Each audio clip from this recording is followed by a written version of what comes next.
Well, it is never too early to talk about high school football. Today from Sevierville, Tennessee, in the heart of the Smoky Mountains, it's the 29 Food City Border Bowl with some of the best high school football players from Kentucky taking on some of the best high school football players from North Carolina. I'm Mark Nagy, and I'm joined by Eric Kane. And Eric, this is a really fun annual matchup that we've had here with these Border Bowls. Traditionally, it's been Tennessee taking on Kentucky. They're changing things up a little bit this year with 2 games. And this opening game, we're going to have Kentucky taking on North Carolina. But let's look back to 2018 and what happened when all these 4 teams played. Yeah, last year it was Georgia and Kentucky, the big winners. Kentucky really just kind of routed Team Tennessee 31-14 in that contest. But, you know, traditionally it's always been Kentucky, Tennessee. But excited to mix things up today and starting right now with North Carolina against Kentucky. Well, it really should be a lot of fun to watch that matchup between both of these teams. And again, when you looked at those matchups from last year, Georgia against North Carolina, was Georgia in a defensive battle winning that matchup. And Kentucky actually took a 6-5 lead in their annual matchup against Tennessee with that 31-14 victory. Something for both of these teams, though. Everybody arrived here on Wednesday night, so the coaches haven't had a whole lot of time to get to know their players. What can we expect from the Kentucky and the North Carolina kids today? Well, it's not going to be perfect. I mean, you know, 3 days of practice, they don't know who they're playing next to, but they're trying to establish some type of identity. When you look at Kentucky, they have a dual-threat quarterback in Garrett Dennis. He's going to try to stretch the defense vertically and laterally with his legs. Over to North Carolina, more of a physical-type game, though still in the spread. Ethan Howard, 245-pound running back. Look for him to make some plays here today. Well, if you've been anywhere around East Tennessee today, you know that it is very gray, it is very rainy, and we expect a lot more of that today. With that in mind, we head down to the field where the third member of our broadcast team, Madison Blevins, is standing by. Madison, what you got? Thanks, Mark. And yeah, I hope you guys are staying warm and dry up there in the press box, because as you can tell down here, it's not necessarily ideal weather conditions for a football game in January, but that's what makes my job so fun. And I talked to Team North Carolina just moments ago, and they said that these weather conditions and all the rain, it just makes it that much more exciting for them to play in this all-star game. Now, something to note, Mark, is that the Sevier County turf is artificial turf, so that's something to take in consideration when all of this rain comes in. Madison, thank you very much. You know, we got the opening coin toss between the Kentucky and the North Carolina All-Stars. And, you know, something that Madison had talked about, Eric, is the field. Around East Tennessee, we've seen a real transformation over the years where they've gone away from the natural grass to the artificial turf. And I know that's something that really the high schools appreciate. There's less upkeep. They don't have to worry about painting the fields every single week. And it's really changed the way a lot of high school football teams play in East Tennessee. No, it certainly has. You know, it's all about speed. You know, your mind, you think you're quicker on turf, and you might be a little bit quicker on turf, but it's so much better for the high school, like you said. You know, soccer teams, you know, both men and women, you know, baseball team trains out there sometimes. So those fields are taking a beating, and so you turf them all, you invest in the turf, and so it'll last for years. You know, you saw Kingsport, Dobbins Bennett, but a little over 10 years, they're just now replacing their turf. So it's been really nice to see the Knoxville area and really the East Tennessee area kind of adapt into that turf movement. You know, and obviously it can be an expensive proposition to try and keep up with all of your fields. And if you get a little bit of rain, it can even turn into a bit of a quagmire. And I just know that it's the type of thing that the high school coaches appreciate. We kind of talked about how it has changed the way that teams play. Also, so many kids, even growing up at the younger levels, are playing on turf, too. So they could have a transition all the way from Pee-wees, middle schools, all the way on to this, to always have this kind of turf. Yeah, it used to be an adjustment whenever you had to go play on a turf field. You know, back in high school when I played, it was all grass. But when you went to Morristown West and, you know, Morristown East, that was that turf field. You always had to adjust, go to Greenville. But now that is the norm. It's almost like you have to adjust when you go on the grass. And again, there's more mental games. But this turf here looks good, and it's really well that it is turf, because if it wasn't, it'd be kind of a mud bowl today. The head coach for North Carolina from Gardner High School, Chuck Proffitt, somebody who's known very well in East Tennessee, had also played at Carson Newman, so it's a bit of a homecoming for him. Yeah, absolutely. Probably good to get back in this area, caught up with some friends, some family, so I'm sure he's happy to be coaching right here in Sevierville. one thing, part of that Carson Newman program, that proud history and that proud tradition for so many years under Ken Sparks. So it's good to see him back here at home. We're almost ready for this opening kickoff. And, you know, Eric, this is a really important game for these kids. So many of them are thinking about where they want to play at the college level. Some kids also trying to be seen a little bit more. And this is kind of one last chance before National Signing Day comes up. Yeah, it's a showcase. There's a couple of guys in this game. There'll be some later that have already signed, but that's very few. The majority, just like you said, it's showcase, get on tape once again, because that February National Signing Day is vastly approaching. Another opportunity to maybe sway some coaches in their favor. And we are underway. It is a short kickoff that is caught at the 25-yard line by Nathan Schnurr. Schnurr gets outside and is taken down at the 41. And I think that we're also going to have a 15-yard penalty assessed, as it would be either the face mask or a horse collar as well. So that's going to turn into some pretty nice field position right off the bat for the Kentucky All-Stars. Yeah, already a nice return there by Nathan Schnurr. He's going to line up in the slot for Team Kentucky, a very fast and skilled inside receiver. But you just saw an opening right there on a short kickoff, a wet, sloppy field, and then, you know, potentially tacking on some more yards here. Good starting field position for Kentucky. You know, and while this is an all-star game, you know, in conversations that, you know, our crews have had with the coaches and players, they want to win this thing because they want to show that their state has the better high school football players than the other states. So this is a big deal for all these kids today. You know, talking to coaches throughout the week and really, you know, earlier today, you know, just asking about the game plan and everything, they made one thing clear, that they are here to win. You know, when they're in between the lines, there's a lot of pride at stake. So obviously this won't be a game played at half speed. Garrett Dennis in at quarterback, and that's a handoff to start to Javon Bush, and Bush is taken down after a short gain, and it'll be second down. Javon Bush, the tailback out of Frankfort, one of three, the four running backs you're going to see on the day for Kentucky. Another talented back, likes to get lateral and then plant that foot and go straight forward. Garrett Dennis in at quarterback to start this game. We'll also see a good deal for number 10, Braxton Ratliff from Ashland, and probably also number 16, Wiley Kane from Pulaski. Second down and 6. And we've got a whistle, and we're going to get a flag, and that's going to be a false start. I don't think it's not going to be a surprise to see a few penalties in this game, because, again, these kids just haven't had very much time to work with each other. Especially on the offensive side of the football, you're right, because, you know, timing, cadence, you know, when you go down in that stance, you're an offensive lineman, you're used to certain cadence, you change it up, it's going to be sloppy. So, you know, that just kind of comes with the territory of an all-star game and playing with different people. Dennis with a throw. That's complete. A couple of nice moves there from Bush. But Bush is only able to gain a couple, and it'll turn into third down. But I believe we got another flag, and I think that Kentucky may get backed up a little bit more. Didn't think we'd see this many early on. What is that, 3 in the first 4 plays? But, yeah, obviously that's, you know, you can say that. During the run, we have a hold. Number 3, White, on the offense. You can say it's because you're playing with different players. You haven't had a lot of time to gel, but at the same time, it is still football, and these coaches are going to be harping to cut out these penalties early on. That flag goes against number 3, Pharaoh Davis from Montgomery County High School. And what looked like a nice opening drive to start is kind of going backwards. So now it's going to be second down and 17 yards to go for Kentucky. Certainly not what Mark Peach, the head coach from Anderson County High School, had in mind for these opening plays. And I think we're going to get an early timeout, and that's kind of just being uncomfortable in these situations right now. And you're going to see it. You're going to see teams start out slow, and you just got to kind of have to find that rhythm. And, you know, sooner or later, hopefully after this timeout, they will get out and get going. All right, so timeout on the field. We'll take a timeout with them as well. Just getting started here in Sevierville. No score in the 2019 Border Bowl between North Carolina and Kentucky.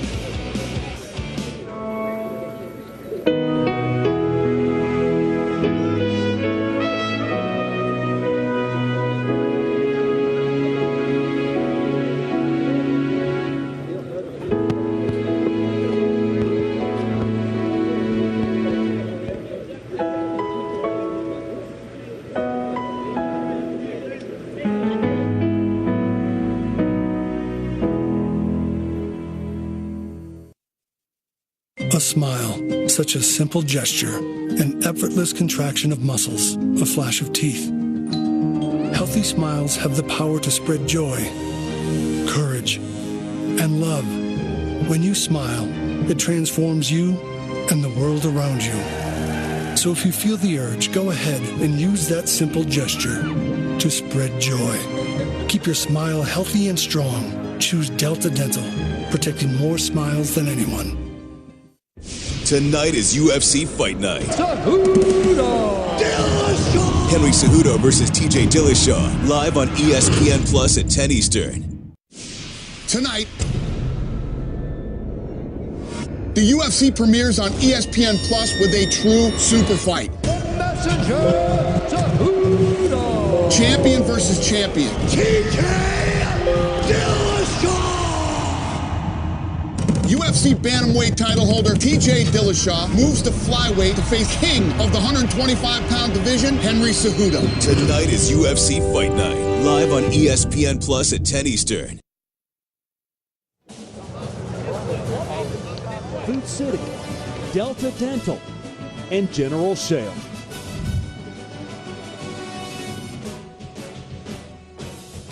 And welcome back to Sevierville. Just getting started in the 29 Food City Border Bowl between Kentucky and North Carolina.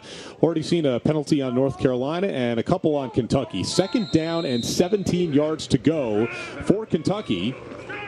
And this time, Dennis is going to keep it himself around the right side. A nice gain on 2nd yard, and he also lowers the shoulder as well, and that gets the Kentucky sideline up, and it'll be 3rd down.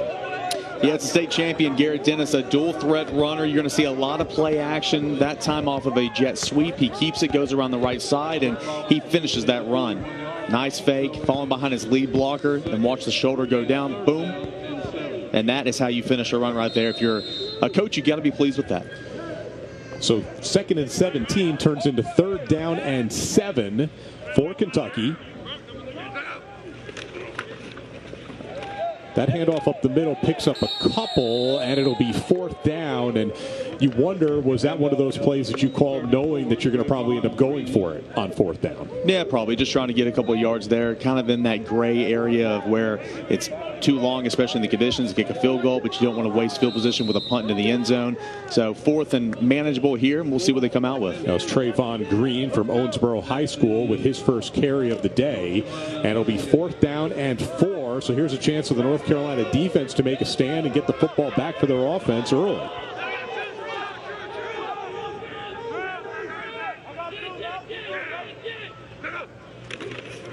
High snap. Dennis hands it off to Green, and Green's got some room. Green cuts back inside the 10, tackled at the 9. Really nice play there from Kentucky as Trayvon Green gets Kentucky inside the 10.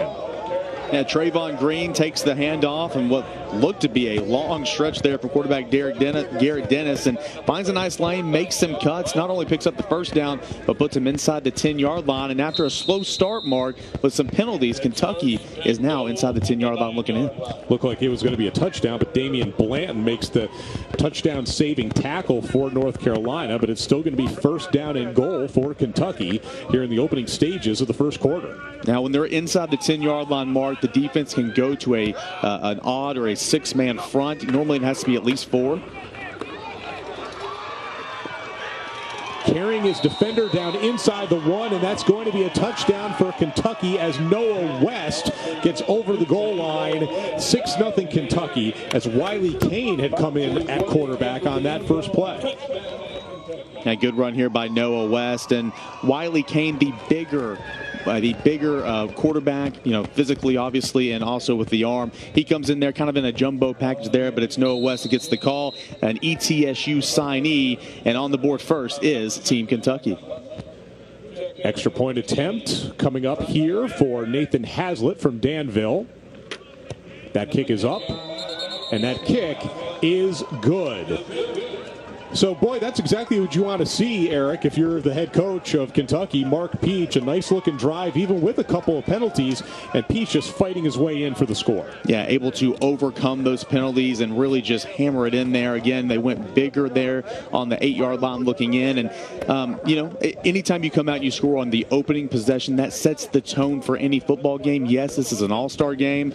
Yes, it's a showcase. But like you said earlier, they want to win. There's a lot of pride on there when it comes to state bragging rights. highlights, and Kentucky off to a fast start. Yeah, Mark Peach happy to see Noah West get over the goal line at 7-0 Kentucky, and here's a chance for North Carolina's offense to finally get on the field. North Carolina, if you remember, they lost to Georgia in this Border Bowl last year by a score of 17-7, looking for their first win in Sevierville. We expect to see Austin Kegel in at quarterback to start this game. If not him, it would be number 15, Seth Hillman, who had a pretty decent high school career for North Carolina for Wake Forest High School, 45-0 and 3 state championships. He's won a few games over the years. Yeah, he's not used to losing. It's been a couple of years, so he probably doesn't plan on losing this game as well. Nathan Haslett to kick off from the 40. He gets a lot of this one, and that's going to carry midway into the end zone, and that's going to be a touchback. It's a nice weapon to have when you have somebody like Haslett there booming the football into the end zone every time. No, certainly, especially in today's field conditions where on the opening kickoff of the game, it was a short pooch-type kick. And, when you have a guy that's got the leg every single time to boot it through the end zone, really helps out that defense to kind of pin it back in their own territory when the opposing offense comes onto the field. So it will be number 15, Seth Hillman, in at quarterback to start things off for North Carolina.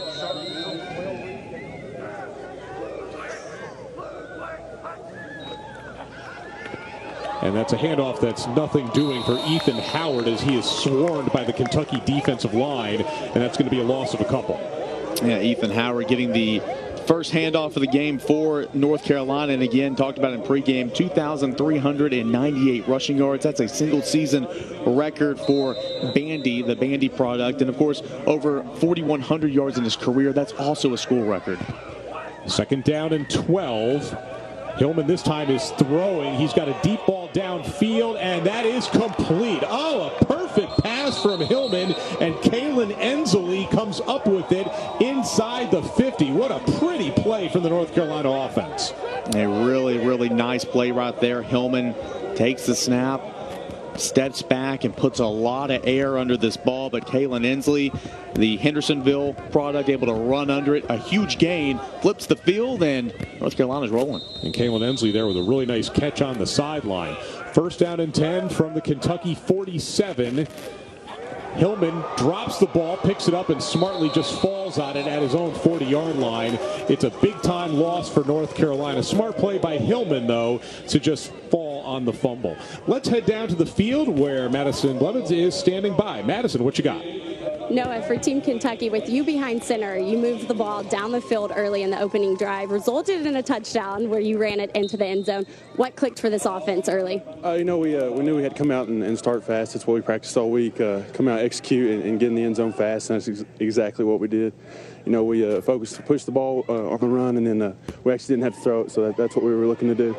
Defensively, with North Carolina, what are you looking for to attack offensively? They ran a 4-3 in the opening drive, so we're looking to run in between the tackles and try to make them scoot in and play us so we can open it up outside. You're heading to play at ETSU next season. What excites you most about playing in Johnson City? We have a great coaching staff there, and Randy Sanders and the guys around him. I love Johnson City. I'm really looking forward to it. All right, good luck. Guys, back to you. Thank you, Madison. Third down and 22 for North Carolina. Hillman trying to throw. Instead, he gets taken down and is sacked for a big-time loss. And, boy, if you're Kentucky, you have to like what you see there from Diamond Glover as he gets all over Hillman. Yeah, I talked to the coaches on the side of Kentucky prior to the game that said Diamond Glover, he was bringing it all week in practice. The intensity never let up. You saw it there, the big sack on third down, the fist pump. A good start for Kentucky all around, getting the touchdown and then getting a huge stop, coming back from a big play offensively for North Carolina. So now it's fourth down and a country mile. So obviously Kentucky is happy with that situation. North Carolina's going to have to punt this thing away.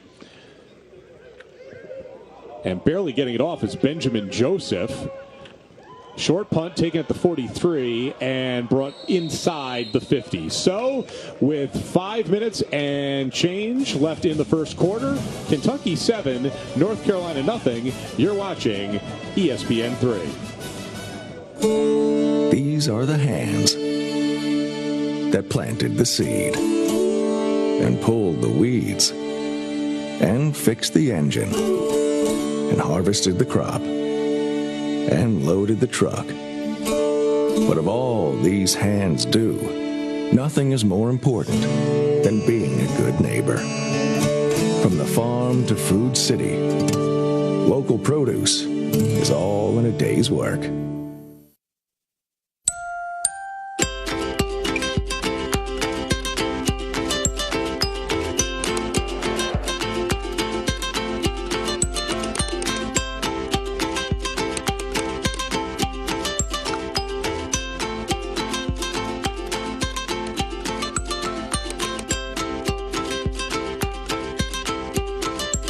Download the General Shell My Designs app and build your dream today.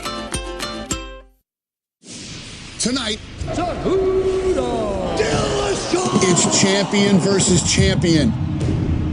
TJ Dillashaw versus Henry Cejudo. Tonight is UFC Fight Night, live on ESPN Plus at 10 Eastern. Hi, my name is Rick, but everyone calls me The Rick. I'm just cleaning out my couch here, trying to get some money. That's the price of ESPN Plus per month. $4.99 for exclusive live sports and shows. It's like, let me think. Let's do the math real quick. It's like it's like 17 cents per day. Not 19 cents in February, but it's Canadian.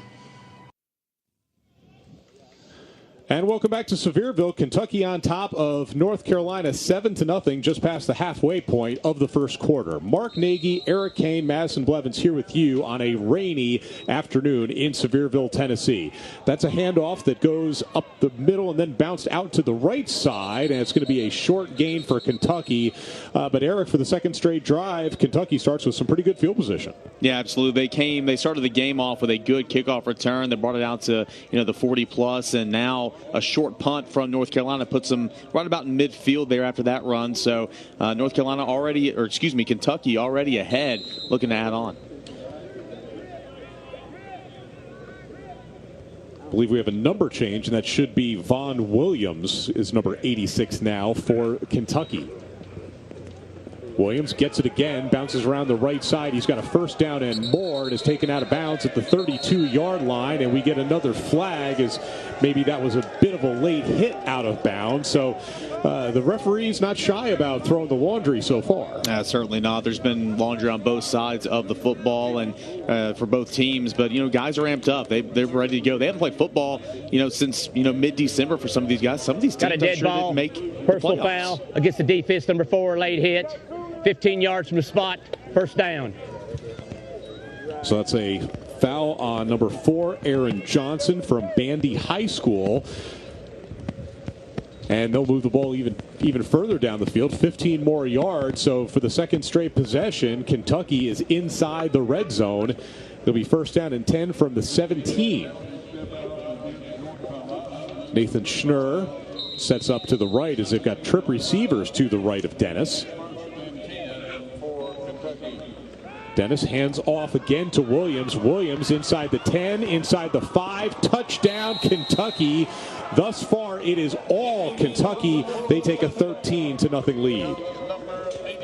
Good run there by Vaughn Williams. They had trips out to the right, but they're going to run it to the left. Had a nice block there from the receiver in space, but had to let go before they're going to call block in the bag. But credit Williams, through the numbers near the sideline.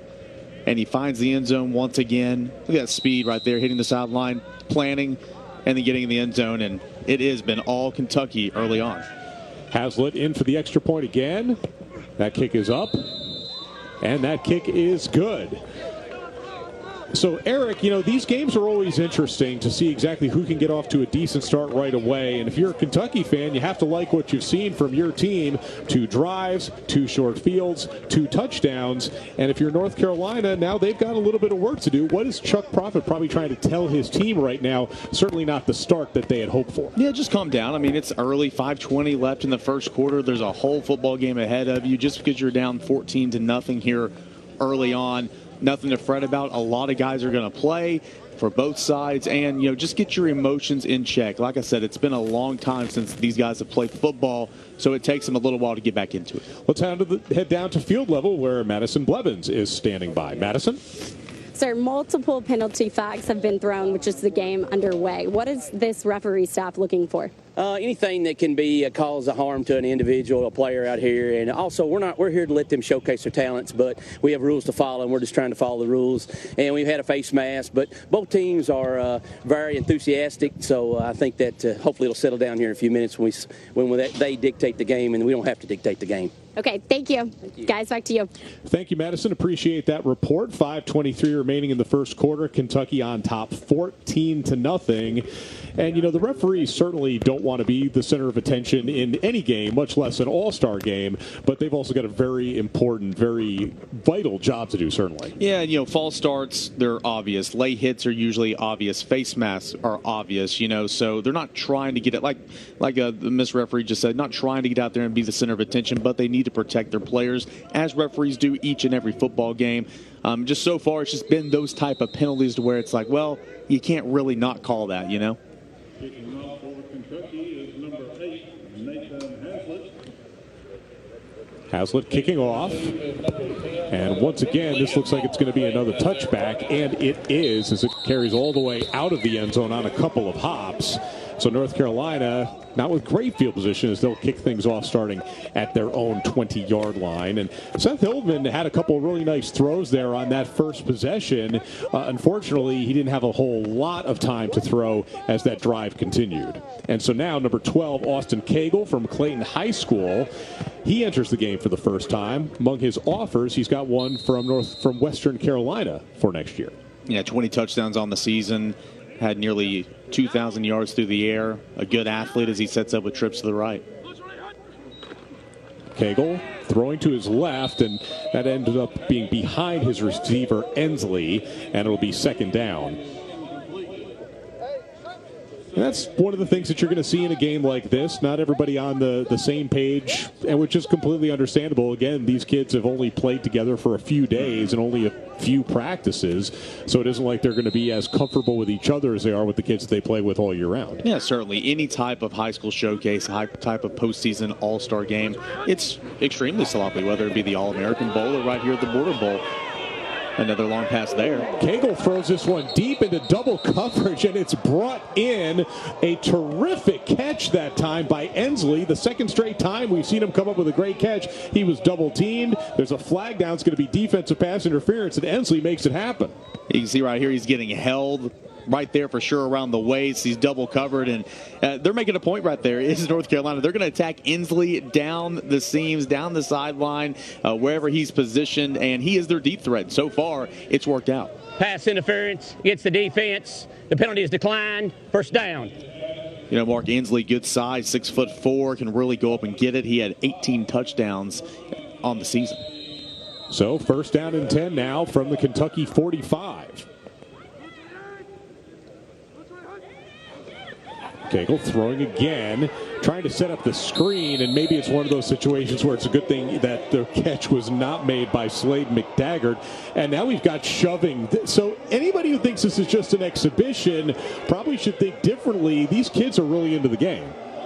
Anytime you strap on that helmet, you put on that helmet, you clip that buckle, it just means something. And obviously you don't want to see anybody's lose their head here. You don't want to see any foul play, but it comes with football sometimes. And again, these guys are antsy. They're ready to go. They, a lot of guys, when they finish their last game of the regular season, they don't get an opportunity until the next year. But these guys are out here today. They're ready to go. Like you said, a lot of these kids last time that they've played football in a competitive nature has been into November. And a little bit of shoving after the play. And I know that there was the offensive lineman, number 72, Jacob Knobling, was involved, and he's trying to plead his case to his coach, and normally those situations the coach isn't really buying. Yeah, it doesn't matter if you were the one that initiated it or if you're the one that reacted to it. That doesn't fly with any coach, and obviously Jacob. After the play, we have a dead ball, personal foul against the offense, number 72.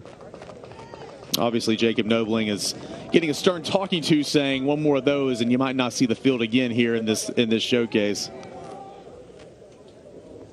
Jacob Knobling from Garner Magnet High School. And so he heads to the sideline for at least a little bit.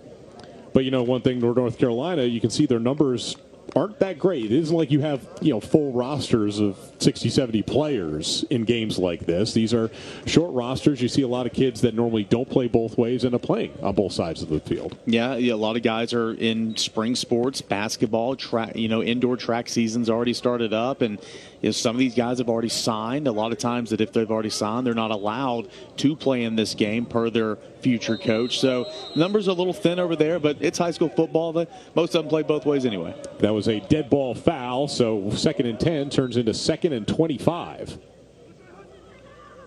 Kegel looking to throw, and it is incomplete. Was hoping to get that one to Isaiah Evans, but it's just a little bit out of his reach, and the Kentucky defense was there as well, and now it'll be 3rd down and long. And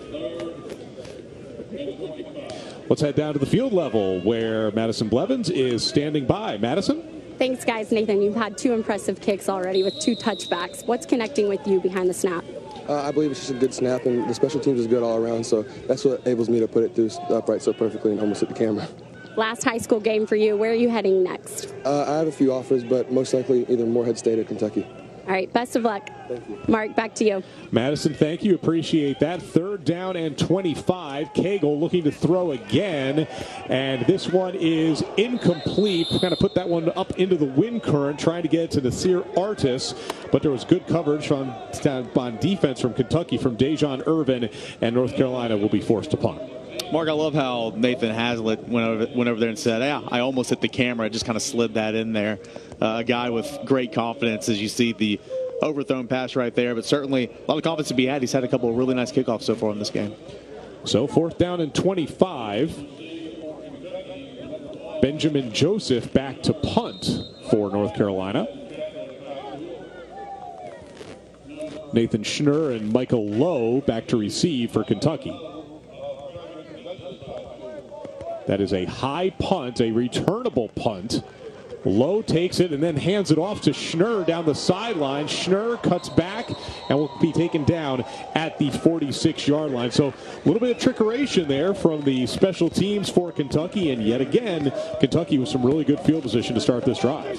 Yeah, absolutely. That's the 3rd consecutive drive, 3rd time they've had the ball where they've been set up, near or around midfield. And you're going to see a lot of this in the All-Star games. A lot of guys trying to have fun, coaches trying to have fun with it. But it's always better when those trickeration-type plays pan out. That time with Schnur on the reverse down the sideline, got the ball to who they wanted to, and it panned out. Yeah, and on the short side of the field as well, but picked up some really nice yardage.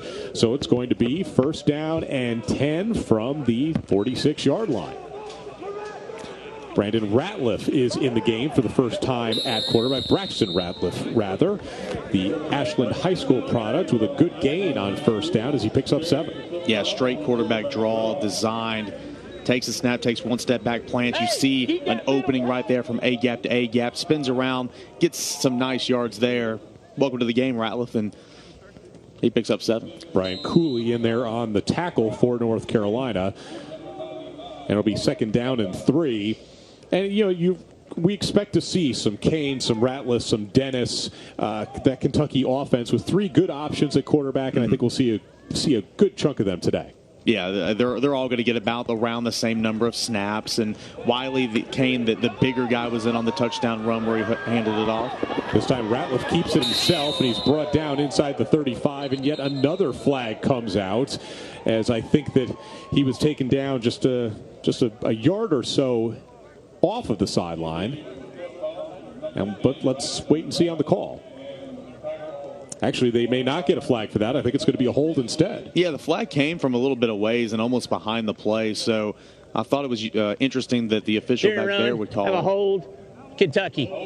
But now that it is a holding penalty, it makes a lot more sense coming from probably the back judge or the umpire.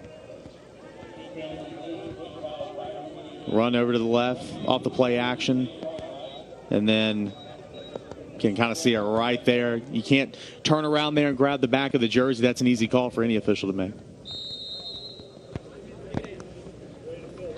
Kailyn Ensley there on the tackle, the wide receiver, also playing DB today. So it turns into 2nd down and 8. A little bit of miscommunication that time, but Vaughn Williams takes it around the right side and sure did run a long way to pick up about 1.5 yards, and now it'll be 3rd down. And I think he ran about 40 yards to pick up 1, but could have been a little disastrous there. Could have lost a couple on that play, but, you know, Vaughn Williams showing how fast he is to get out, break the edge, and then to make something out of what was certainly a nothing play. So now it's 3rd down and 8 for Kentucky. North Carolina's defense has yet to keep Kentucky from having a drive out of the end zone, but they're going to have a decent chance here. In their first drive, they set up themselves for 4th down around this spot. Let's see what they do here. Now Garrett Dennis back in the game, throws that one deep, but nothing doing. Nice coverage from that North Carolina defense, and it'll be 4th down. That was really nice coverage, running stride for stride. And I thought maybe they would try to pick up just a little bit there to go for it on 4th down, but as they send the punt team out, but you see it right here. Gets hit after he throws it, just a little too far out of the outstretch, but nice coverage there by North Carolina, and they're going to have an opportunity to get that football back. Nice coverage there by Artis, who's also a receiver playing defensive back. And it was nice pressure from Brian Cooley up front. Hazlitt punts this one away. A high punt is taken at the 10-yard line and taken then out of bounds after a short gain for North Carolina by Ensley. Really nice punt there by Hazlitt. Seen 2 really nice kickoffs. He's 2 for 2 in PATs. And a directional punt. He pinned it inside the numbers, but kind of in between the numbers and the sideline. Only a gain of about, and he picked up about 2 or 3 yards there on the return. So Hazlitt really having a nice day. Of course, he just got up with Madison down there on the sidelines moments ago. So let's see what North Carolina can do here. Their big play guy has been Kailyn Ensley with 2 catches of over 25 yards thus far in this game. And it looks like Lake Hajnaki is going to take a snap here at quarterback. Hajnaki keeps it himself. There is a flag down, maybe an illegal formation or an offsides. We'll find out. But this play is going to be affected by the penalty.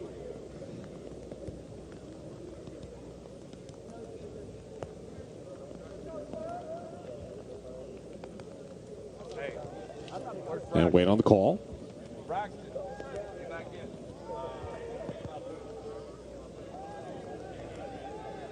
Looks like they are backing up a little bit. Got a legal formation against North Carolina. 5 guys in the backfield. That penalty's declined. And you'll see some of that too as well. Again, it's all about familiarity with the offense and the personnel around you. But Hajnaki was taking snaps in pregame, going through all the quarterback drills when they were working offense. So I think we're going to see a heavy dose of Hajnaki today. Hajnaki is throwing, and that one is complete, and that's going to be close to a first down and will, in fact, be a first down. So Kentucky not afraid to throw the football in this game. They've kind of been winging it all over the place, and that time it's good enough for a first down with Elijah Clark making the reception, the Bandy High School product, helping North Carolina move the chains. Yeah, it's a good pickup right there following the penalty, and a team that struggled to move the change, extend drive so far. They are close to getting a fresh set of downs here, or they did get a fresh set of downs there as the marker changes. Hajnaki with the pass is complete to Clark again, and again it's going to be a first down. So North Carolina moving the ball well here after starting on their own 15-yard line. Elijah Clark, 7 touchdowns on the season, can play a little running back as well. They found their niche trying to go to him as they have on consecutive plays. So far, back-to-back first downs.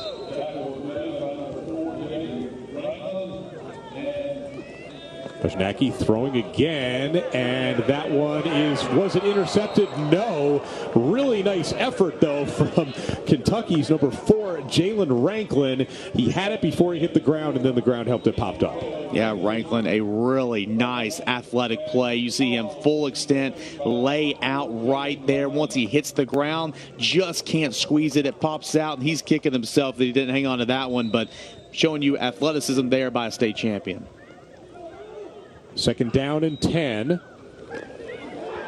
A short gain, possibly, but not a lot of room to operate for K.J. Allen as the Kentucky defense was not fooled. Yeah, Justin Weaver coming upfield from that defensive end spot, made contact about 2 or 3 yards in the backfield, and only able to get back to the line of scrimmage there, maybe a yard in front. That's put on there by the front 4 for Kentucky. So it'll be 3rd down and 9. Even with all the rain falling today, both of these teams more than willing to throw the football. Hajnacki to the middle of the field. That one's going to be complete once again to Elijah Clark, and that's going to be close to a first down. We'll have to wait and see on the spot. Really nice lick there by Colton Cornish, the middle linebacker, covering a lot of ground, coming over there. When the catch is made, immediately, bam, from that right side, no yards after catch, and it's going to be 4th and short.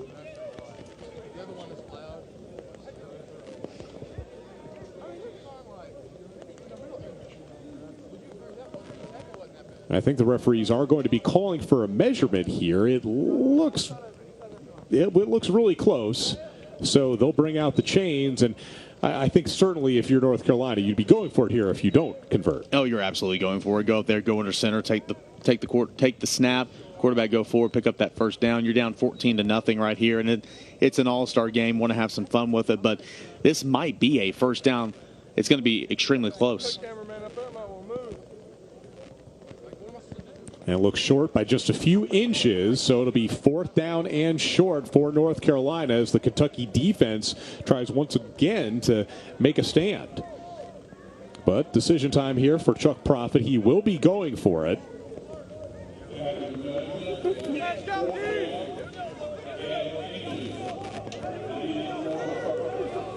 Hajnacki stays in the game at quarterback.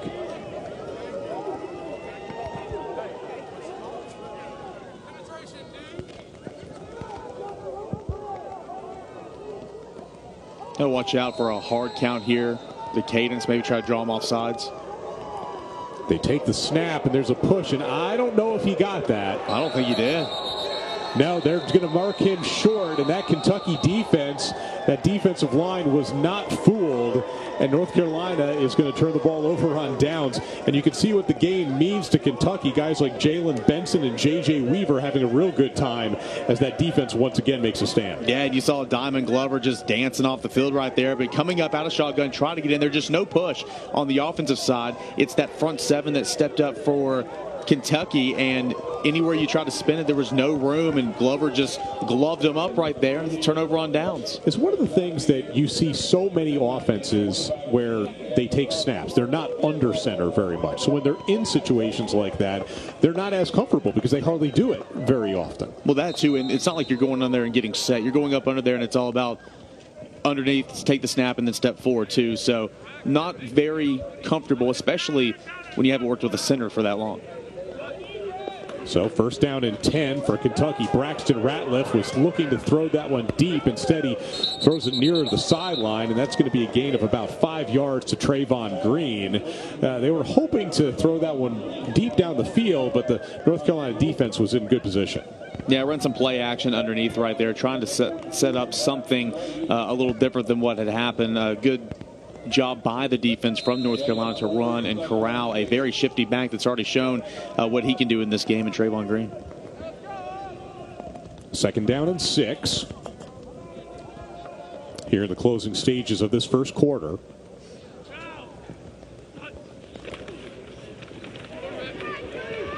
Ratliff keeps it himself and nothing doing as he gets back to the line of scrimmage. Maybe picks up a yard. Big Isaiah Armakin put up his right hand and kind of halted that from going in any which direction off the play action from the quarterback, Braxton. Holding his edge right here. See the play action. And, come back here. And then holds on for some help. Good play right there from the Cherokee High School alum, or soon to be alum at least. It'll be third down and 5. This may end up being the last play of the first quarter. That's thrown to the middle. It's going to be complete, and I believe that's going to be a first down for Kentucky. Throw that one to Noah West, who, of course, opened the scoring with a 9-yard touchdown run. That time he makes the catch, and Kentucky has a fresh set of downs. And he is going to play tight end at East Tennessee State. Can play a little receiver, can line up in the backfield, can do it all, but he is projected as a tight end at the next level. So that will do it for the first quarter of action, and thus far it has been all Kentucky. They lead North Carolina 14-0. You're watching the 2019 Border Bowl on ESPN3.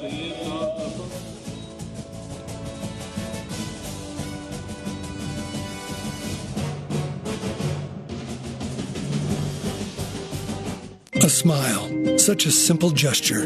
It transforms you and the world around you. So use that simple gesture to spread joy. Keep your smile healthy. Choose Delta Dental, protecting more smiles than anyone. What's your definition of fresh? At Food City, ours starts every morning as our certified butchers hand cut everything you see behind the counter fresh that day.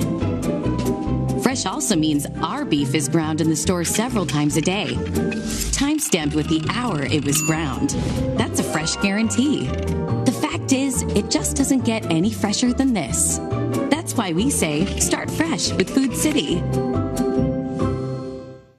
A smile, such a simple gesture. It transforms you and the world around you. So use that simple gesture to spread joy. Keep your smile healthy. Choose Delta Dental, protecting more smiles than anyone. Cejudo, Dillashaw, tonight at 10 on ESPN+. Hi, my name is Rick, but everyone calls me the Rick. I'm just cleaning out my couch here, trying to get some money. That's the price of ESPN Plus per month. $4.99 for exclusive live sports and shows. It's like, let me think. Let's do the math real quick. It's like it's like 17 cents per day. Not 19 cents in February, but it's Canadian. The 2019 Border Bowl, brought to you by Food City. Second quarter just about ready to get underway. North Carolina and Kentucky. Kentucky looking to add to their lead. They're up 14-0.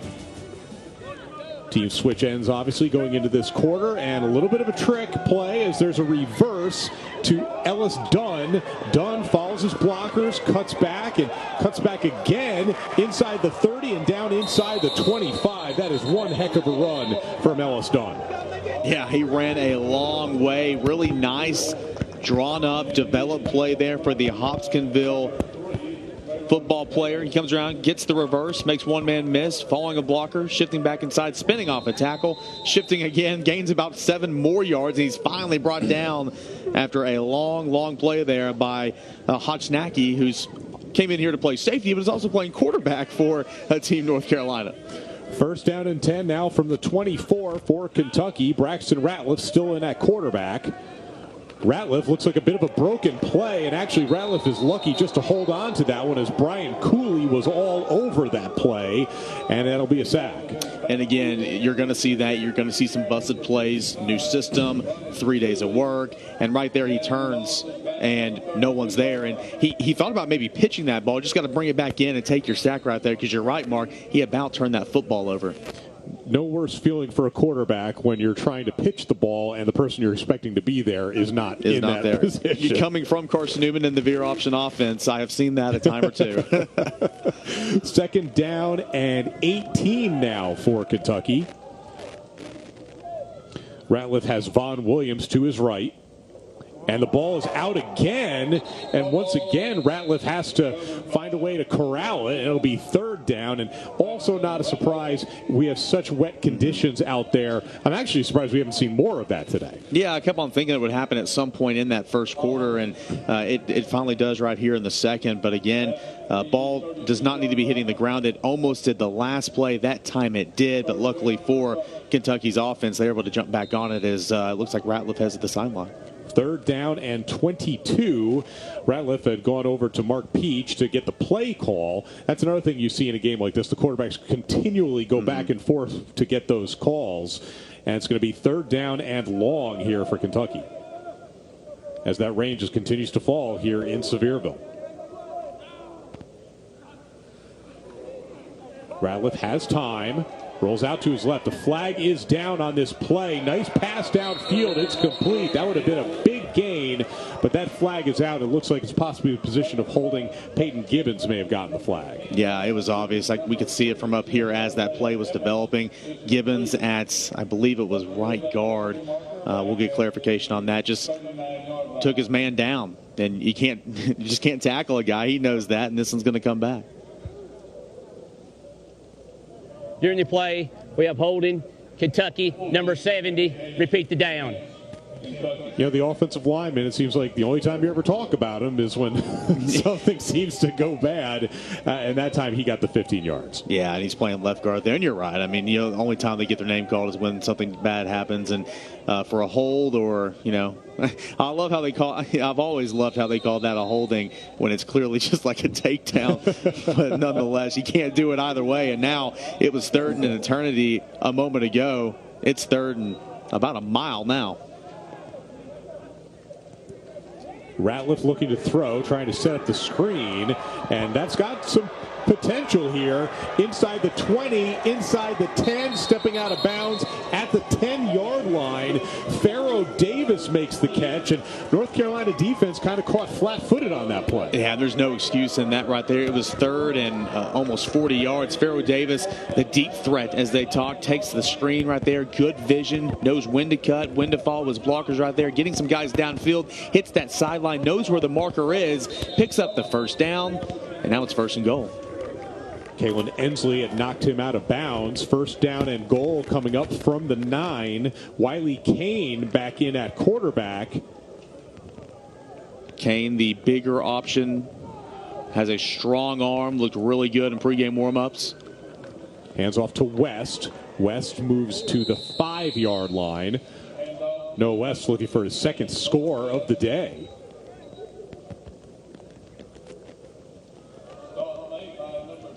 I'm assuming that Randy Sanders has to be pretty happy with what he's seeing from Noah West today.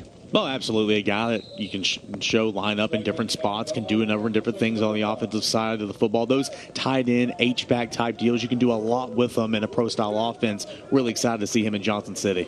Kane with the pitch, and that's going to be a touchdown for Vaughn Williams. Kentucky on top 20-0. Vaughn Williams, touchdown number 2 on the day. A big reason why Kentucky's offense has been so successful early on, and some really nice blocking up front.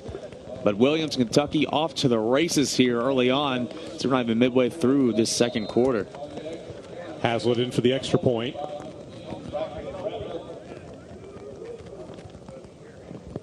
That kick is going to be blocked.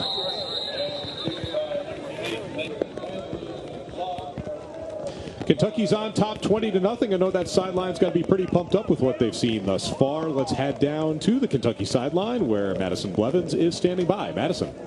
JJ, you're heading to play for the University of Kentucky next season. What excites you most about playing for Mark Stoops? He's a great coach, and it's a perfect fit for me and my family. Can come here early as a freshman. Josh Allen, obviously, you know he's getting drafted. Perfect fit. How has Josh Allen helped you in your transition to playing at that college level? What did you take from his game at Kentucky? He was a 2-star, and he worked. That's all he did, and he just told me, keep working. You can be dominant. You can be one of the best at Kentucky. I was like, yeah. Yeah, you can. All right, best of luck to you. Madison, thank you very much. J.J. Weaver from Louisville Moore High School. And, you know, it's one of those best of both worlds thing. You can play in the SEC, you can play relatively close to home, and Kentucky's getting a good one at J.J. Weaver. Yeah, and you're going to a team that's really on the rise. Kentucky, first 10-win season since the 1970s, took down Penn State and helped me out. I think it was the Citrus Bowl, one of the New Year's Bowls, and a lot of momentum going right there for Mark Stoops' club. And, you know, you brought up Josh Allen, you know, the best defender in the college football game this year. That's a good pickup right there. Justin Weaver, he looks the part, but like you and I talked about pregame, he'll get even bigger as soon as he gets on campus. This kick does not go to the end zone, as this time it's into a little bit of the wind. And still, though, North Carolina's going to end up with the ball right around the same spot right there at the 20-yard line. So far, this has been a Kentucky game, but if you're North Carolina, at least as far as the game is concerned, you still have a lot of time left to play. And then if you're these kids, you still have some time to make some plays of your own. Yeah, certainly. And again, they moved the football last time they had possession of the pigskin. They picked up a couple of first downs. Just can't quite, find the end zone here early on. But a lot of people are going to play a lot of time. And again, it's a showcase. They're playing for something here, not just bragging rights. They're playing for, potential coaches at other colleges to say, hey, we have a slot open in February. We need you to come play for us. That's a flag. Dead ball, encroachment on the defense. That's an easy way for North Carolina to pick up 5 yards. So 1st and 10 turns into 1st down and 5. Seth Hillman back in the game. He hands that one off. It's going to be a short gain to Isaiah Evans. Evans, a kid who had 51 touchdowns a year ago and has an offer from East Carolina. Yeah, and on the tackle is J.J. Courtney, showing incredible speed from the backside. A big-time defensive tackle. Had 21 tackles behind the line of scrimmage this season. That is a hoss to deal with on the offensive line. 2nd down and 3 for North Carolina. Hillman in trouble. Ball is out, and it looks like Kentucky recovered it. Aaron Hatter might have been the one to pick it up. But actually, it looked like somewhere in the pile, North Carolina came up with it as well. I believe that was Luke Gregory that got back there initially. Nice play there. Getting that football on the ground. And when that football's on the ground, you got to grab it. Credit North Carolina for recovering. But obviously, Kentucky got to take advantage. Got to take advantage of that. Eric, thus far, it really looks like the Kentucky team is more prepared, or they just seem to have more of a rapport. North Carolina picks up a 1st down here, but so far it seems like this Kentucky team really has found a way to gel together in really not that long a period of time. Yeah, certainly. And once you get out to a hot start, that helps too. They're having more fun. They're not as stressed. When you look at North Carolina, the same amount of time to prepare as Kentucky, but you're staring at a 20-point deficit now, so you're pressing. You're trying to force some things. But you're right. I mean, Kentucky has looked quick, smooth. They ran a trick play on a punt return. It's looked nice. They've done a really nice job so far. Isaiah Evans gets the handoff again, but not much room for him to operate as that Kentucky front 7 just converges on the ball after a gain of about a half a yard. And Seth Hillman again, this is his 2nd series out here leading this North Carolina offense. Already picked up a 1st down, and we talked earlier about his high school career as he puts a man in motion. And nothing's going to work that time as J.J. Courtney, the Simon Keaton high school product, snuffs it out. That's going to be a loss of about 8. I can't tell if he's adjusting his chin strap or if he's saying he's eating. Either way, what a great play there by J.J. Courtney, and just nowhere to go on that jet sweep. Throws him down, and again, I mentioned 21 TFLs on the season. There's number 22. But now facing 3rd and long, and Hillman's just going to try to make it maybe 4th and manageable, or try to get back to the sticks here. We'll see. Trying to set up the screen, and that is going to be incomplete. And just not much time there for Hillman to do what he wants to do. And it'll be 4th down and long. Well, I mean, on that drive in particular, you saw the front 4 of Team Kentucky, and you saw 3 different guys making headlines. You saw Gregory with the forced fumble, Glover with the nice backside play, and then a nice play in the backfield. And then you saw Weaver earlier on, obviously when he got caught up with Madison Blevins, but he made a play as well. So that front 7, particularly that front 4 for Kentucky, has really come to play today. Benjamin Joseph back to punt, and that one's nearly blocked. Carries down to the 30, and this time they fake the reverse, and Michael Lowe's got a lot of room. Lowe down to the 40, down inside the 30, but there are going to be a couple of flags well back of the play. So what could have been a really big gain is going to be brought back. Yeah, on Kentucky, a couple of flags. Jacoby Warfield with the blind side block, and couldn't really tell. I saw a body flying, but couldn't tell where he attacked him there about the 40-yard line. Immediately a penalty flag comes out, but I don't think that was the only one thrown. I think there was a couple of hankies on that play.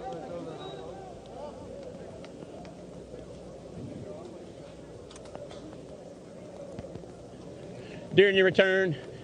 We had a block in the back on Kentucky, 10 yards from the spot, first down. So we're past the midway point of the second quarter. Kentucky leads North Carolina 20-0. It'll be their 5th possession of the game when we come back. You're watching the 2019 Border Bowl on ESPN 3.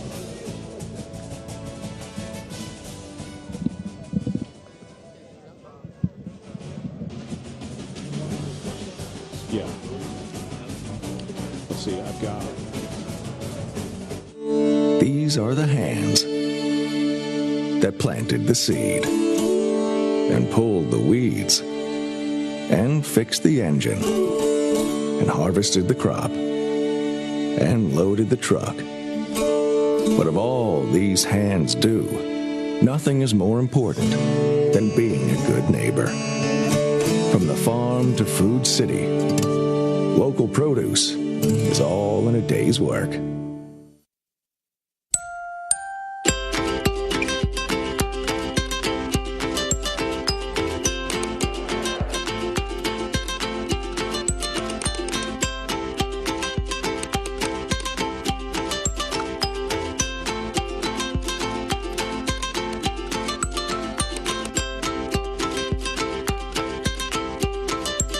Download the General Shell My Designs app and build your dream today. Tonight, the UFC premieres on ESPN Plus with a true super fight. Messenger Cejudo. Champion versus champion. TJ Dillashaw. UFC bantamweight title holder TJ Dillashaw moves to flyweight to face king of the 125-pound division, Henry Cejudo. Tonight is UFC Fight Night, live on ESPN Plus at 10 Eastern. My name is Rick, but everyone calls me the Rick. I'm just cleaning up my couch here, trying to get some money. That's the price of ESPN Plus per month. $4.99 for exclusive live sports and shows. It's like, let me think. Let's do the math real quick. It's like it's like 17 cents per day. Not 19 cents in February, but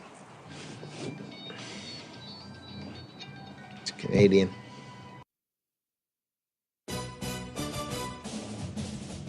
The Food City Border Bowls are brought to you by Food City, Delta Dental, and General Shale. Kentucky starts this possession from their own 29-yard line. A handoff around the right side for some positive yardage to Trayvon Green, and that's going to be good enough for a first down. This Kentucky offense, Eric, just keeps on clicking. Now they certainly do, and Garrett Dennis, who's back in there at quarterback, he started this game, the dual threat from Male High School, and Trayvon Green, another guy that's been there the entire time. And, Kentucky, they just continue to tick. They've thrown it down deep to Pharaoh Davis a couple of times, as well as some other guys with Noah West making some plays. I mean, they're just clicking on all cylinders. Eli Mattingly at the top of your screen in single coverage. Garrett Dennis picks up a couple around the right side. Stayed in bounds as well. The clock continues to tick, and it'll be second down. One thing that is apparent, it doesn't matter where you go, doesn't matter what your scheme is. If you're playing the option, if you're playing a zone read or whatever, your outside linebacker, your defensive end have to work together on quarterback or pitch or dive or pitch. Your defensive tackles, everyone has a responsibility. And so, though they're not playing together a long time, getting those responsibilities, knowing where the other one is going to be, it's going to be huge with, these dual threat quarterbacks like Dennis when they want to give or want to keep or, moving forward throughout this game. Second down and 8. Dennis keeps it himself, breaks a couple of tackles, and picks up something out of really what was nothing. Could have been no gain or even a loss of one. Instead, he picks up 5 and makes it a much more manageable third down. Hey, you thought Robert Bodine was going to have a play in the backfield right there as he makes contact, but credit Dennis for keeping his feet churning. Like you said, makes something out of nothing. But now it's a very manageable third down. You were looking at third and probably, 9, 10 maybe. Now it's third and about 4. A number of options here that can open up the playbook.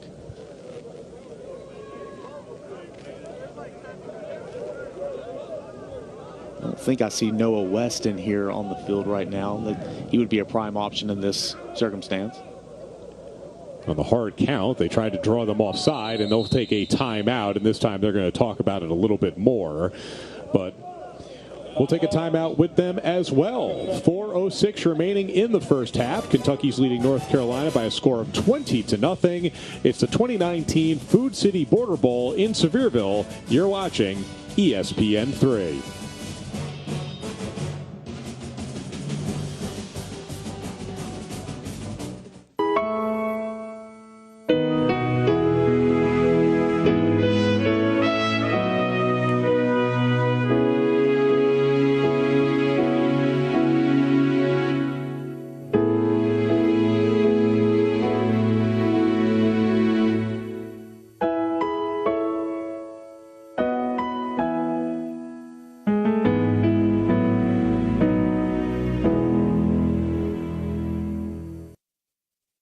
A smile, such a simple gesture, an effortless contraction of muscles, a flash of teeth. Healthy smiles have the power to spread joy, courage, and love. When you smile, it transforms you and the world around you. So if you feel the urge, go ahead and use that simple gesture to spread joy. Keep your smile healthy and strong. Choose Delta Dental, protecting more smiles than anyone. My name is Rick, but everyone calls me the Rick. I'm just cleaning out my couch here, trying to get some money. That's the price of ESPN Plus per month. $4.99 for exclusive live sports and shows. It's like, let me think. Let's do the math real quick. It's like it's like 17 cents per day. Not 19 cents in February, but it's Canadian. 10, 9, 8, ignition sequence start, 7, 6, 5, 4, 3, 2, 1. We have liftoff. We are all witnessing history. Houston, the rest of the league has a problem. Raptors, Rockets, Friday at 8 on ESPN. Presented by State Farm. Teen Border Bowl, brought to you by Food City. Under 4 minutes remaining here in this first half, it has been all Kentucky. They lead the North Carolina All-Stars 20-0. Third down and about 3 yards to go for Kentucky. And keeping it himself is Garrett Dennis. He's going to have a first down and more as Dennis lowers his shoulder again, pushes the defender forward.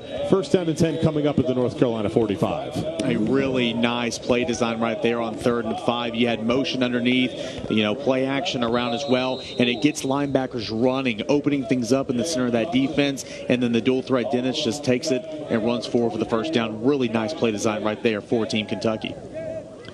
So it's first down and 10 from the 45-yard line for Kentucky, as this North Carolina defense still trying to find a way to stop that Kentucky offense.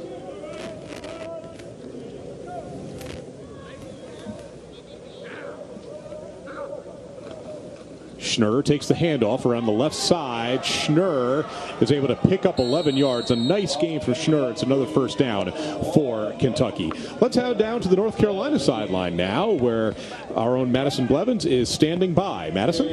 Kailyn, Team North Carolina not on the board yet, but you have been their offensive spark early with 2 catches for over 25 yards each. What's connecting for you offensively? Right now they have little corners on me, so I'm just trying to do what I can do to get us on the board or something. Just working hard, Where are you heading next after high school? Do you hope to stay in North Carolina to play college ball?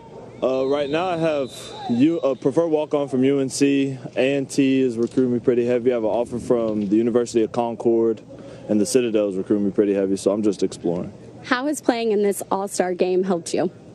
It's just giving me a new perspective of how everybody else plays outside the state. You know what I mean? It's just different kinds of football everywhere, so I like it. Thanks, Kailyn. Good luck. Mark.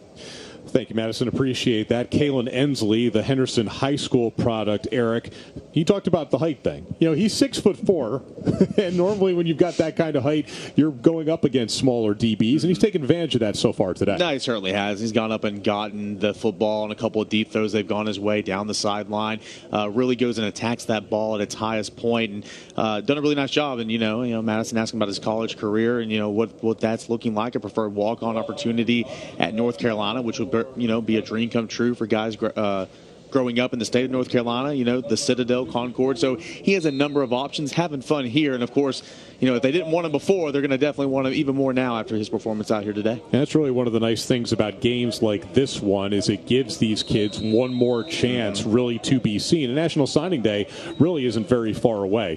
First down for Kentucky. Dennis keeps it himself. Dennis around to the 10. Dennis to the 5. Dennis dives for the pylon.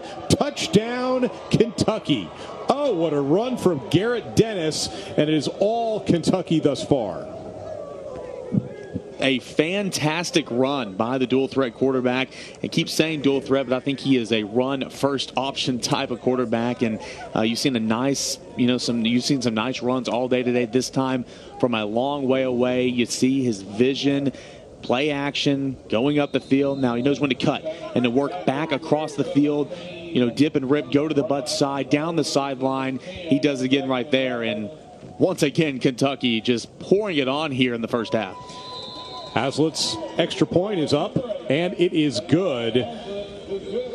Once again, you can see Dennis on this play up the middle, had all sorts of room, then shows off the speed, great vision, and then he dives for the pylon, and that's another score. 27-0 Kentucky. Now, North Carolina is going to have this drive to try and give themselves a little bit of momentum going into halftime. So what do we expect to see from North Carolina offense? They've not been afraid to throw the ball, but unfortunately Hillman and Kegel haven't had a whole lot of time to throw the football. They've shown, you're right, they've shown struggles to, set, pass drop, and find the open receiver. They've gotten a little bit better of gaining a couple of first downs here. They've gotten a little bit better the last couple of drives, but 2:44 on the clock, 3 timeouts left. You're just looking to get something. You're looking to get something on the board, something to build on in the second half. And certainly, I bet you number 10 will be out there to try to go down that sideline and haul in another big game.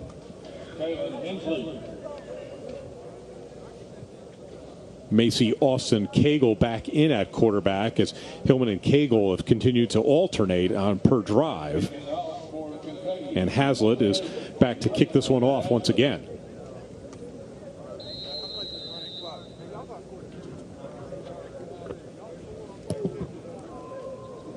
This one will carry into the end zone, and it's another touchback. Yet again, a touchback for Kentucky. And again, that is quite the weapon when you have somebody like Nathan Hazlett. Yeah, 4 kickoffs so far in this game, 3 of which have found the end zone. And it's all about field position. Football is a battle of field position. That's why every little critical detail counts. Every decision is magnified. And when you can help your defense out like that, especially against a struggling offense, every time you'll take that. Austin Kegel is back in at quarterback. That one is complete to Elijah Clark, but not much doing as he'll actually just barely get back to the line of scrimmage.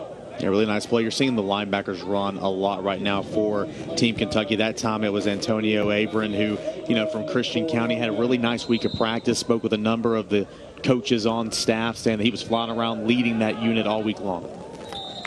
That throw, once again, trying to get that one to Elijah Clark, but it is incomplete, and it's going to be 3rd down and long once again for North Carolina.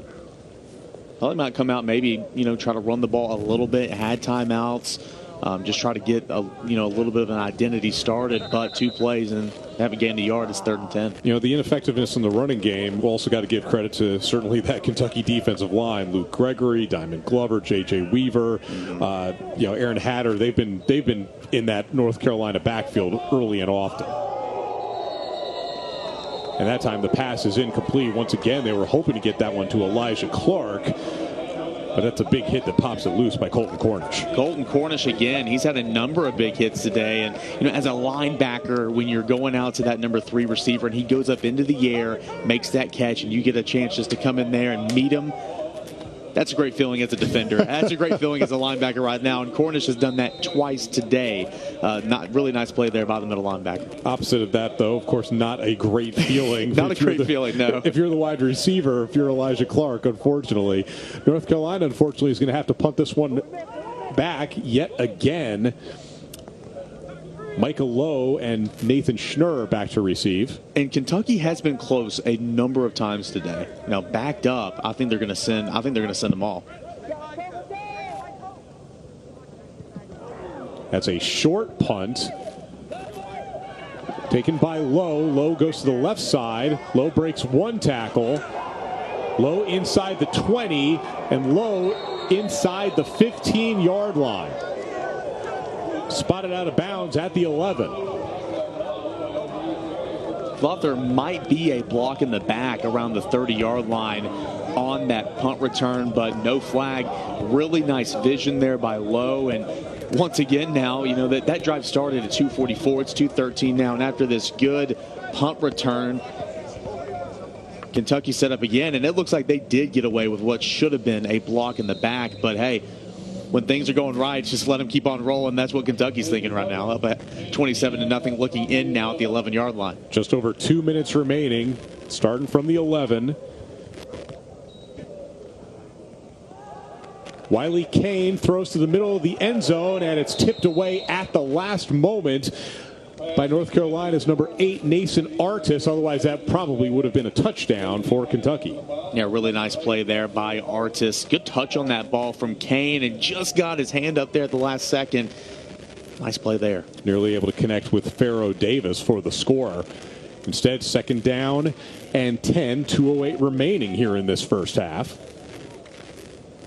Look at this play here. They had a design, but over there to the left, wide open, nobody in the area code. Looked like Kentucky could have had a give me right there. Nonetheless, it's second down. And that's going to be another score, and yet another score for Noah West. Touchdown, Kentucky. And that offense just continues to roll. Noah West, his second score of the day. So Vaughn Williams, a pair of touchdown runs. Noah West, a pair of touchdowns. The ETSU signee, he finds the end zone for the second time today, and it is off to the races for Kentucky. Still 2 minutes left in the first half, and pending a PAT, they're staring at a 34-0 deficit is North Carolina. Hazlitt in for the extra point. That is up, and that is good. 2 minutes remaining here in this first half. Kentucky on top, 34-0. Let's head down to the sideline where Madison Blevins is standing by, I believe, with Kentucky quarterback Garrett Dennis. Madison? Thanks, Mark. Garrett, with back-to-back rushing quarterbacks for touchdowns for Team Kentucky, what are these gaps in the North Carolina defense that you're finding? Well, we start off the game running sweeps to the outside with our running back, and that kind of like persuaded the defensive ends to start really flowing to the outside, and the linebackers started flowing out, and it's opening up gaps up in the inside, and we're hitting them, as you can see in this second quarter. That's what we're doing. You've been known to be a multi-dimensional player. How else might we see you be utilized in this offense? Well, all I can say is, they're going to have me at quarterback, but a lot of quarterback runs, maybe less passing, maybe like we have a player will hit it off to a receiver and he'll pass me down the field. So, I can play receiver. I've done that before. So. Thanks, Garrett. Good luck. Appreciate it. Thank you. Madison, thank you very much. Closing stages of this first half, a first half that has been absolutely dominated by the All-Stars from Kentucky. Kentucky typically plays Tennessee in these border bowls. They have a 6-5 all-time record against Kentucky. They won last year's game, and North Carolina kind of running into a bit of a buzzsaw here today. Yeah, absolutely. Kentucky's played very, very well in back-to-back years. That final, I believe it was 33-14 last year against Tennessee. 31-14, excuse me, and now already 34 points in one half of play. So if you're a Kentucky fan, you're a member, or you're a person that comes to these games year in and year out, a lot to be pleased with from the team in blue. So we'll see if North Carolina can get anything going on this drive. Kailyn Ensley has had a couple of big catches for North Carolina, but unfortunately that's been about the extent of their offense so far in this game. But probably their last drive here of the first half. And Lake Hajnaki is in the game at quarterback. And just looking for some type of spark, any type of spark here as he runs around the right side. Broke one tackle, could not break a second as he's brought down right at the line of scrimmage. It'll be second down. You know, North Carolina had the football with 2:48 left, and I believe it was a 20-0 score. And since then, in the last 44 seconds or so before this drive started, Kentucky scored twice more. A lot's happened here in this last 45 to a minute. 2 straight rushing plays from North Carolina and some positive yardage that time for Ethan Howard, and another flag comes in late. Big Ethan Howard again, 6 foot 245, that can flat out move, and mentioned his records, both career and single season, but we'll have to see if this run's going to come back as the officials are huddling up. Saw him put a shoulder down and run through a defender there late in the run towards the sideline. And it is a lengthy conversation going on. Ethan Howard has a Wingate offer among other interests, so he'll be somebody you'll see on Saturdays next year. Yeah, Wingate could certainly use. I've seen throughout their history on the offensive After the play, side. we have a dead ball, unsportsmanlike conduct, number 72 from North Carolina. That is his first unsportsmanlike conduct. And fairly interesting, because you remember early in the game, Jacob Nobbling had gotten into a bit of a shoving match, but they did not call that unsportsmanlike conduct. Exactly. Unfortunately for Nobbling, they didn't call that because he would have been ejected from this football game. He's now got 1 against him. So 2 quarters left, and then a little change here. He's got to be on his best behavior. But back to Howard, I've seen Wingate's offense run over the years. They like big, bulky tight ends, H-back, running backs, fullbacks, and I think Howard, the success he's had at the high school level, will really fit in well in that Bulldog offense for the next 4 years. And North Carolina is moving in the opposite direction, and with that dead ball foul, it's going to be second down and maybe about 27 yards to go. So things just going from bad to worse right now for Chuck Proffitt's team. Not the happy homecoming for Coach Proffitt, the former Morristown West and Carson Newman player, back today in East Tennessee. And you're seeing them hand off the middle to Howard, and I think if you're North Carolina, you just want this half to get over with and go back into the locker room and regroup a little bit. Yeah, you saw in their prior possession when they got it with about 2:48 left in the half, they went pass, and incomplete, punt return, huge one back, and it led to another touchdown. So I think they're just trying to run that football, and again, they still have 3 timeouts. They're not using it. I would tend to agree that they're just trying to maybe get some momentum, gain some yards here, not necessarily look to score, but just head on into the half. And also, we've kind of seen North Carolina, in a bit of a hurry up throughout this first half, and here they're just letting the play clock go down, as this will likely be the final play of the first half.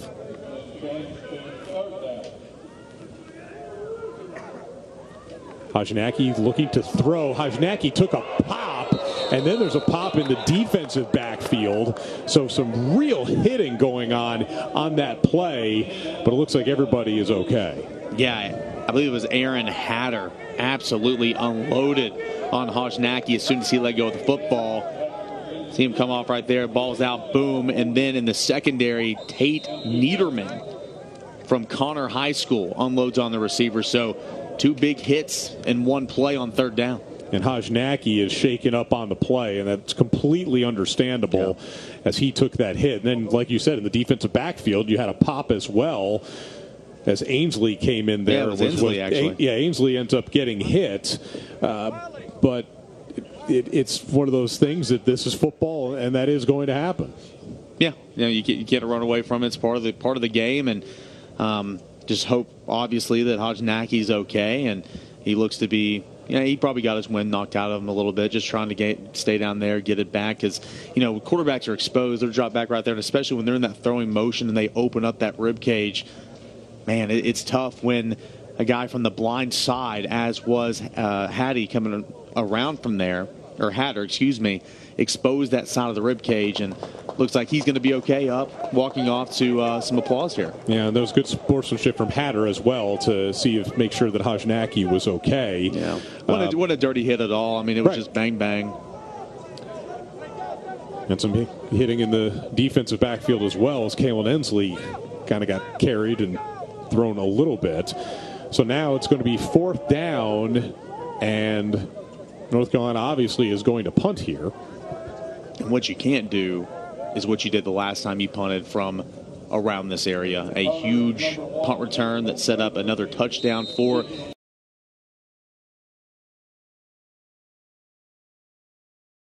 Kentucky. 27 seconds is all they have, but wouldn't put it past this team. Need to either punt this ball out of bounds or over their heads. Joseph punts to the right side. Schnur is there. Schnur trying to get to the outside. Schnur does get to the outside, then cuts it back. Schnur breaking a few tackles. Schnur inside the 30 and down to the 27-yard line. What a run from Nathan Schnur, the Lexington Catholic product. He almost wasted too much time. I mean, it was so long. There were so many missed tackles on there on the pursuit team from the punt team. You like to see them make those tackles, but credit the returner. Credit Schnur. He did a fantastic job, and it looks like at the very least there's a couple of shots at the end zone upcoming. Maybe you gain a couple more yards. Maybe try a field goal attempt here. 10 seconds left. Not a whole lot of time, but you do have 2 timeouts left.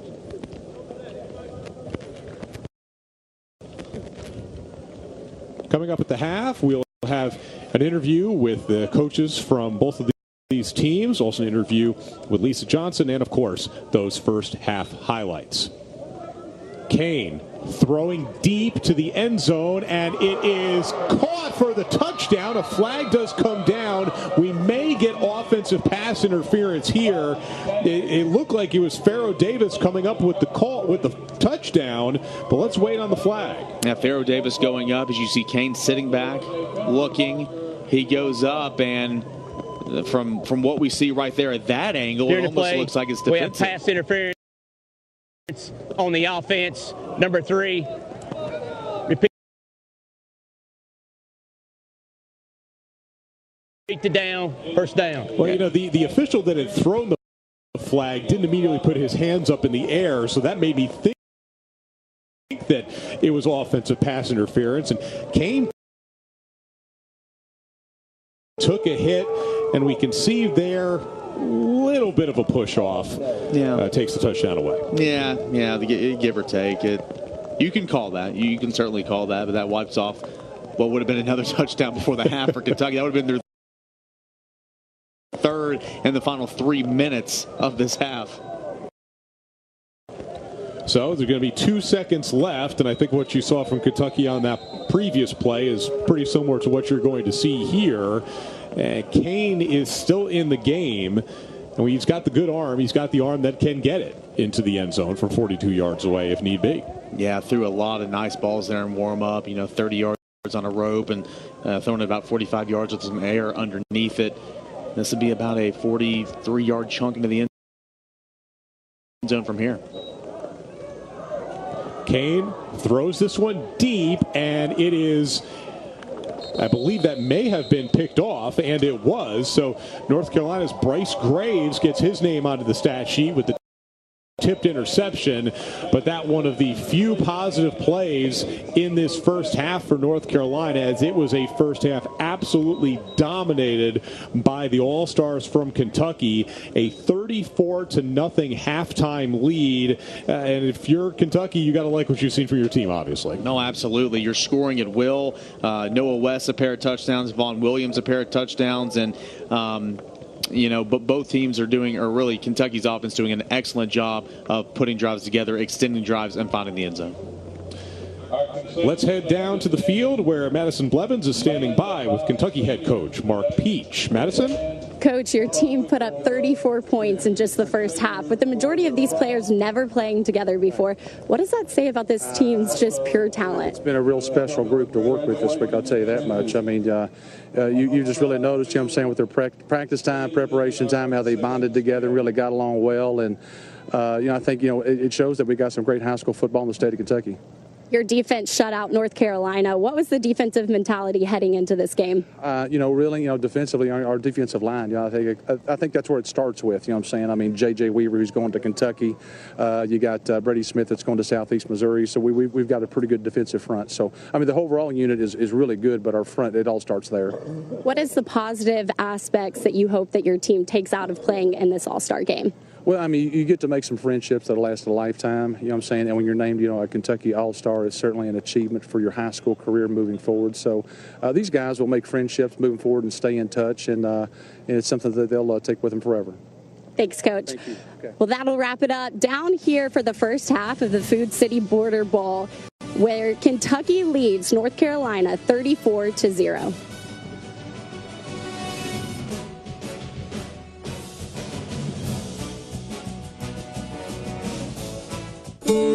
These are the hands that planted the seed and pulled the weeds and fixed the engine and harvested the crop and loaded the truck. But of all these hands do, nothing is more important.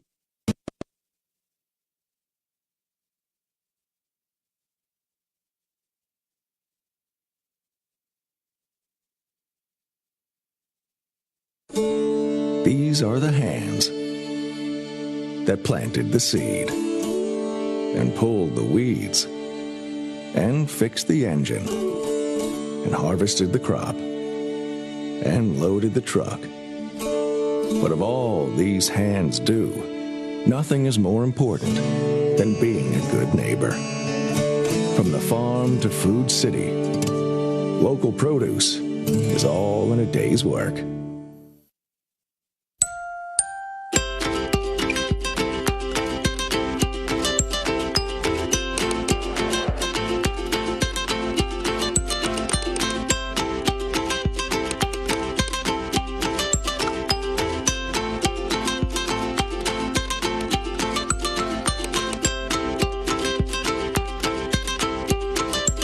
Download the General Shell My Designs app and build your dream today. Cejudo, Dillashaw, tonight at 10 on ESPN+.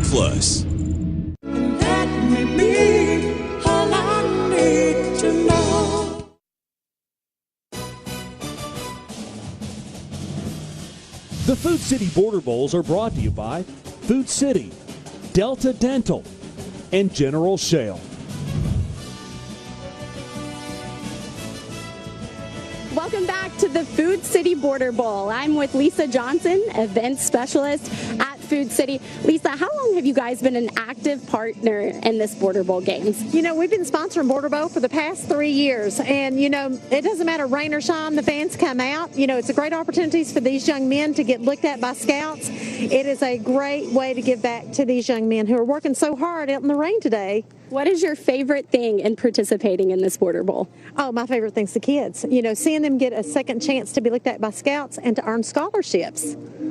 What other youth aspects is Food City involved in? Well, one thing that's huge for our company is Food City School Bucks. And basically every year we set aside $700,000 to give back to area schools. And how have you seen those contribute in a positive way in youth around the Tennessee area? Well, with the school system, schools are always in such need for funds.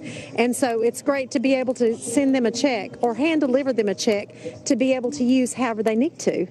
And hopefully the rain stays off for the second game. But how fun is it for you just to be out here and be a part of these games? Oh, I tell you what, it's great. It is so much fun to see these kids out here working hard, trying to earn these scholarships, see the fans in the stands. And, we are just incredibly honored to be a sponsor of Food City Border Bowl.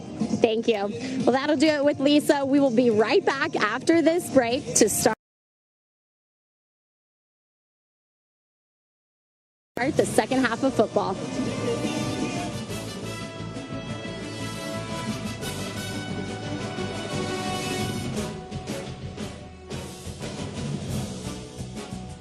A smile, such a simple gesture. It transforms you and the world around you. So use that simple gesture to spread joy. Keep your smile healthy.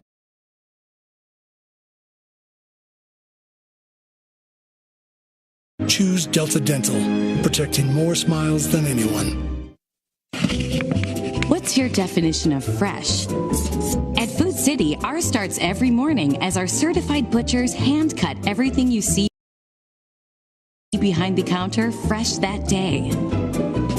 Fresh also means our beef is ground in the store several times a day, time-stamped with the hour it was ground.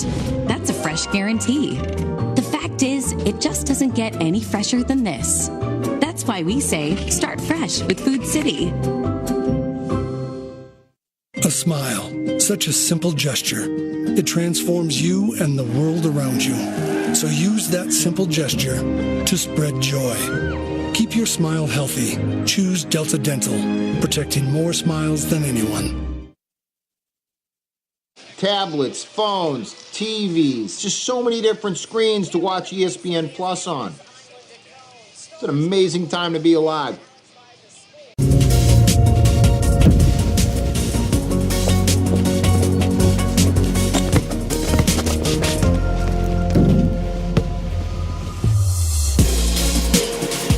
Infinity. Empower the drive.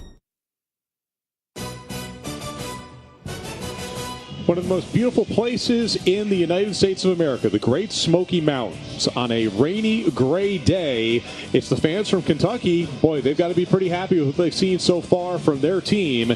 Kentucky leads North Carolina by a score of 34-0. Mark Nagy here along with Eric Kane. And Eric, boy, that first half, that Kentucky offense really was clicking, kind of doing anything that they wanted to do, throwing the football, but especially running the football. Yeah, certainly. It all starts up front with that offensive line doing a really nice job with the combo blocks, getting to the second level. But Noah West, a pair of rushing touchdowns. Vaughn Williams, a pair of rushing touchdowns. And, of course, the quarterback, Garrett Dennis, has been a really nice addition there. I mean, he's thrown it a little bit, but play action, working off what the lateral movement's doing underneath him and around him, able to go up the middle of the line, get some yardage. So a dual threat really is. He's a run-first quarterback. So running the football, and it's worked out so far. Well, let's take a look at some of those first half highlights. Like Eric was saying, boy, Noah West really doing a little bit of everything that he wanted to do, and that Kentucky offense just everywhere. They were running the football, throwing the football, and here's Noah West with that first score of the game.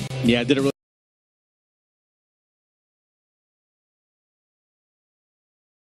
nice job stretching for the end zone right there. Is, you know, not many highlights for North Carolina, but Ensley, Kailyn Ensley has come down with a couple of them there. But again, Vaughn Williams running well, vision down that left sideline, finding the end zone. And it's been kind of all Kentucky with the exception of a couple of long throws to Kailyn Ensley.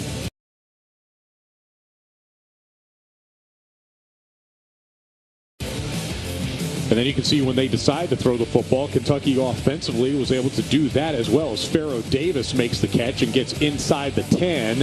And then that ends up turning into a Vaughn Williams touchdown run, the first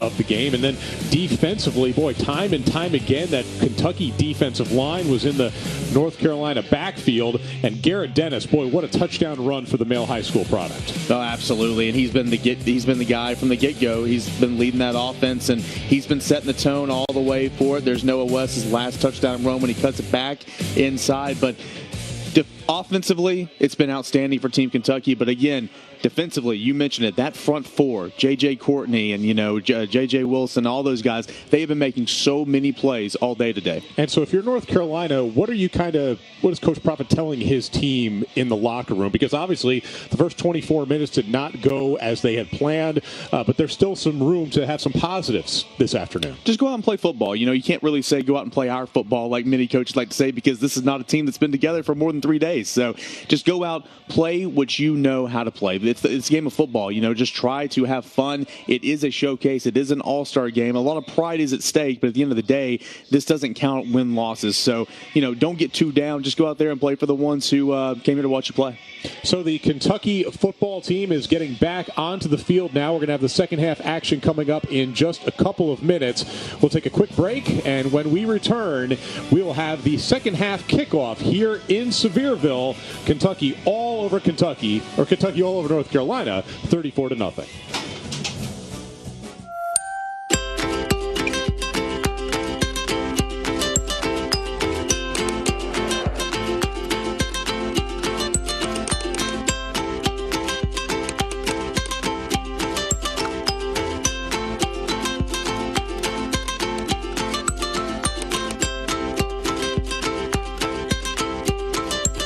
Download the General Shell My Designs app and build your dream today. What's your definition of fresh? At Food City, ours starts every morning as our certified butchers hand cut everything you see behind the counter fresh that day. Fresh also means our beef is ground in the store several times a day, time-stamped with the hour it was ground. That's a fresh guarantee. The fact is, it just doesn't get any fresher than this. That's why we say, start fresh with Food City. Hi. Hi. Oh, we all just got new smartphones at Cricket. Hi. Hi. Hola. Hi. Hi. Okay, bye. Bye. When you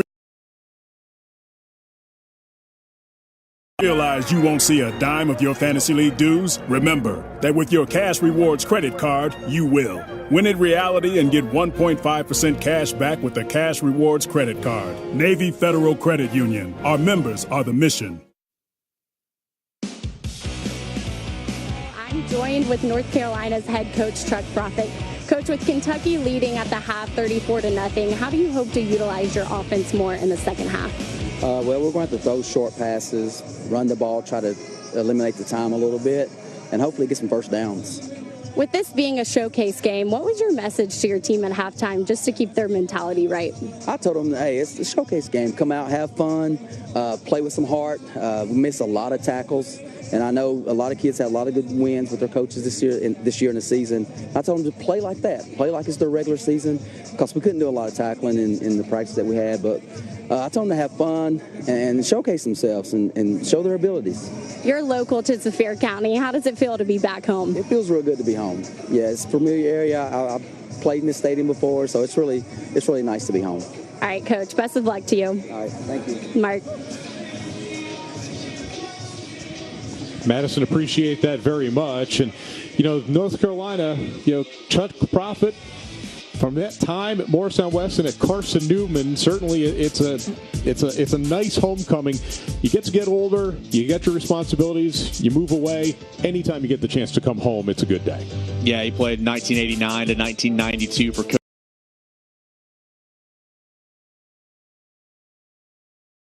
Coach the late great Ken Sparks at Carson Newman back when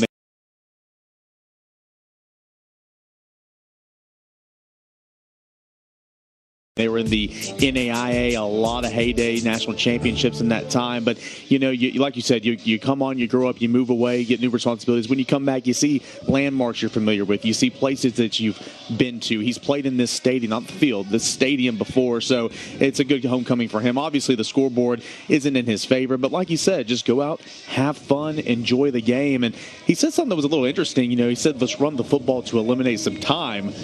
I mean, I know this game isn't about winning and losing at the end of the day, but still I found that very interesting. But certainly look forward to seeing how North Carolina responds coming out of the half. Yeah, and also running the football on a soggy day. We've seen the ball on the ground more than a few times, so that can be tricky, and it's tougher to throw the football on a wet day, and the rain has really been relentless from even during warm-ups. Definitely not ideal conditions, but everybody is trying to make the most of it, and I think that we're going to have this rain stick around for a little while. If I could put on my meteorologist hat for just a minute. The second game of the day, which is scheduled to kick off around 3:30 is going to be also in the race between Tennessee and Georgia. It's going to be Kentucky kicking the football off to North Carolina. Kentucky had that first possession of the game. So North Carolina's offense is going to get a chance to see if they can get something going here, as we have not seen them even get into the red zone thus far in this game. Yeah, only a couple of first downs for North Carolina. Again, emphasizing hot starts. They got off behind the chains. They got off to such a bad start in the first half that really, before they knew it, they blinked and they were down 20-0. And so that resonates a little bit. But it's a new half. Don't worry about the scoreboard. Showcase yourself. Again, you're still playing for the opportunity to impress somebody out there, but most importantly, have fun. You're wearing an all-star jersey. You've got different teams' decals on your helmet. I remember when I was playing in this game, so much fun. Yeah. Don't let the score resonate that much. You have 24 minutes left. Go make the most of it. Kailyn Ensley and Nasir Artis are back to receive for North Carolina. Kicking off once again is Nathan Haslett, and Haslett again will put this one into just short of the end zone, actually. Ensley catches it at about the half-yard line. Ensley bounces around to the right side. Ensley finally taken down just short of the 30-yard line by Jacoby Warfield. And for North Carolina, as tough as it is to say, the 29-yard line is about as good as their field position has been throughout this entire afternoon. And brought to you by Kailyn Ensley, really the only guy that's done a whole lot in this game, has hauled in a couple of deep throws down the sideline. You saw it in the highlight package at halftime, and a really nice return right there. Good vision, brought it outside. You're right, this is one of the better field positions that they've been in so far to start the drive. Austin Kegel in at quarterback. This drive actually starts at the 28-yard line. That's a short pass to Kailyn Ensley. He picks up a couple of yards, but defensively, Kentucky, they were ready for the play as Antonio Arbrin makes the catch. Let's head down to the field where Madison Blevins is standing by. Madison? Guys, this game is special in many ways, but one of which is what the head coaches receive for coaching in this game. Instead of getting a trophy or a plaque, they get one of these orange pylons signed by all of the players on their teams, and it's presented to them by their players as well. So it's just kind of a special thing that they get to remember for the rest of their life for coaching in one of these all-star games. Guys, have you ever gotten one of these? No, can't say that I have, Madison. So we're getting a good look at it here on the screen right now. So all the players have signed these for them. Once again, that's correct? Yes, their individual teams will sign them. You see a lot of the names here. Unfortunately, with the rain, some of them are getting smeared, but each player on the team has signed this, and they'll present it to their head coach right after the game. And they'll remember how rainy this day was because of the smears in the writing there. That's an awesome gift right there. I know I'll remember it. My hair is drenched down here. Thank you, Madison. Appreciate it. Third down and long for North Carolina, trying to get their first down to keep this drive alive. Throwing this one deep, and that one is going to be picked off. So that one was thrown into triple coverage. Instead, it's picked off by Jaden Ranklin, and Kentucky picks up the turnover. Yeah, that time just underthrown, and a couple of the corner and the safety both had an opportunity to make that catch, but it was Ranklin, the safety, coming over, cutting it right in front of it, taking advantage of the short throw, and giving Kentucky back good field position at their own 49. So take a look at this once again as Kegel kind of throws off his back foot, and all sorts of white jerseys in the area. Yeah, I thought that, again, the corner would have a better opportunity to make that catch, but, ball hawking safeties like Franklin like to cut across in there and make a play. So first down now for Kentucky from the 49-yard line. That's a slow developing play, but it gets going as Pharaoh Davis takes the pitch. A flag is down as well as Davis breaks a couple of tackles, but a couple of flags are down on this play. And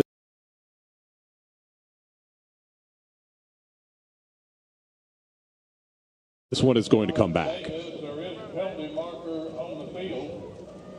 Be interested to see what it is. I mean, obviously it looks like a hold or a block in the back. I didn't really see anything. I was too caught up with the run. A nice end around, really nice development of that play where they have a speed option look to the near sideline. During the run, block in the back, gets Kentucky. Then they pitch it in an end around like fashion the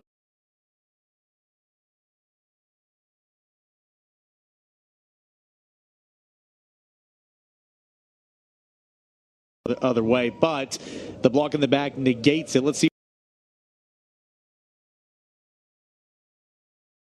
if we get a better look at this. As you see, option one way, pitch end around going the other, and unless you want to call it right there in the interior, might not have saw it, but nonetheless, it is a block in the back, and it's going to pin Kentucky back first and quite a while. Wiley Kane in at quarterback. First down and 18. Kane throwing. He's got a man wide open. That's going to be complete for a gain of maybe about 9 yards as Greer Stone picks up the catch. That's his first catch of the day.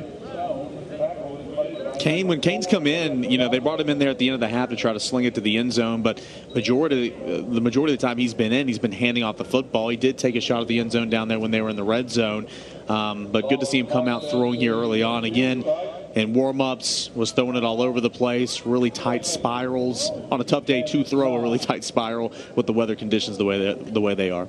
Second down and 9. Greer with the handoff to Bush. Bush around the left side. Bush is going to be taken down inbounds, but only can get back to the line of scrimmage, and now it'll be third down. Really nice play there by Artis Nasir, running him out of bounds. It was a jet sweep and, trying to break that edge, but Nasir taking him out of bounds. Only a pickup of 1. Now it's going to be 3rd and 9. So a chance for North Carolina's defense to get off of the field for what would be a rare 3 and out.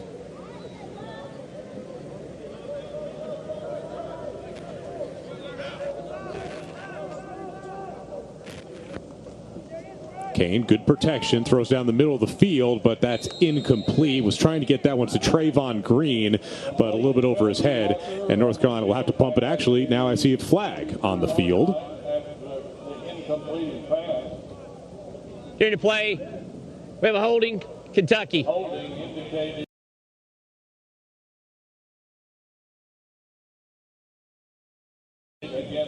Decline, 4th down. So they'll still have to punt. So something for the North Carolina defense to feel good about. Yeah, absolutely. And it's just the little things. Correct me if I'm wrong, that's the first time Kentucky has punted all day long. You've seen a lot of kickoffs from Hazlitt, but this will be the first time you see them put the ball in the air off his foot in punting like fashion. So, stop right out of the gates and let the offense go to work and see if they can build something off this. Nathan Hazlitt into punt.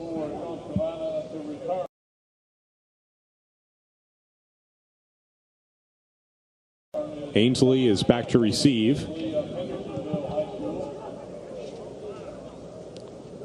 That punt will carry out of bounds on a hop. And North Carolina will take over from there. 9:10 remaining in the third quarter. Kentucky on top of North Carolina 34-0. You're watching the Food City Border Bowl on ESPN3.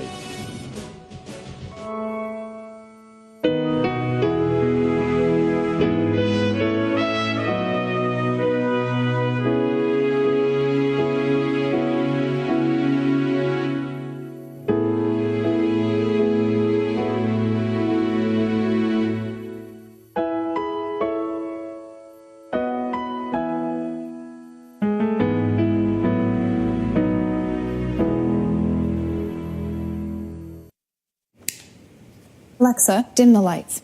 Okay. No, Dad, I need your help. What have you done? Burnt the duck. That's a duck? What do you have in that cabinet? Some spaghetti. Okay, chop up some garlic. Your mom cooked duck for me once. Did she burn it? Of course she did. Of course she did. Now it's beautiful. There you go. How do I look? Perfect. Thanks, Dad. What's his name? Dad. Alexa, hang up. Hi, Susan. Honey. Yeah? I respect that, but that cough looks pretty bad. Try this new Robitussin honey. The real honey you love, plus the powerful cough relief you need. Mind if I root through your trash? New Robitussin honey, because it's never just a cough. The Food City Border Bowls are brought to you by Food City, Delta Dental, and General Shale. Just over 9 minutes remaining in the third quarter. It has been all Kentucky. Kentucky thus far today. Kentucky leads North Carolina 34-0. North Carolina still trying to find a way to move the football down the field for an extended period of time. Seth Hillman, the 6'7" southpaw, back in at quarterback. Ball on the ground, and we've seen that multiple times today with the wet conditions. Looks like the rain has actually stopped for the moment, but still obviously a soggy football out there. Yeah, and I think that was just a low snap, just more or less a bad snap than one that might have slipped out of the hands. But regardless, ball hit the ground, and you never want to see that. Fortunate for North Carolina and Hillman to jump on it so they don't lose a possession. So 1st and 10 turns into 2nd and 15.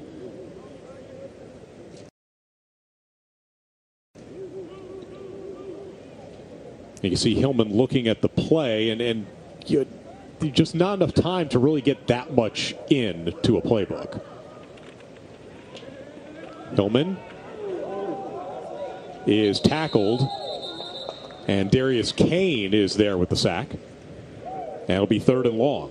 Yeah, Darius Kane, another one of those guys on the front four that we haven't really talked about. He got pushed out, came back, retraced his steps, and made the play behind the line of scrimmage. And another play by that defensive line unit. You know, there's only 4 out there at a time, but there's about 8 out there that's been making plays today for Team Kentucky. You know, interesting for Seth Hillman. Remember, he's 45-0 in his high school football career. And if things go the way that it looks like they're going today, and it's going to be a loss, that would be the first loss while he's been a high school quarterback, and it'll come in the last high school game that he ends up playing. Even an exhibition, you know, it kind of takes, it's interesting because he's just not used to having any L's in his career. Especially in this fashion, the way it is right now, being blown out and on the losing end as at the moment of a blowout fashion. So it is very interesting. 45-0 in high school with a couple titles, and well, got here in the showcase game, not going as planned. No, it's not.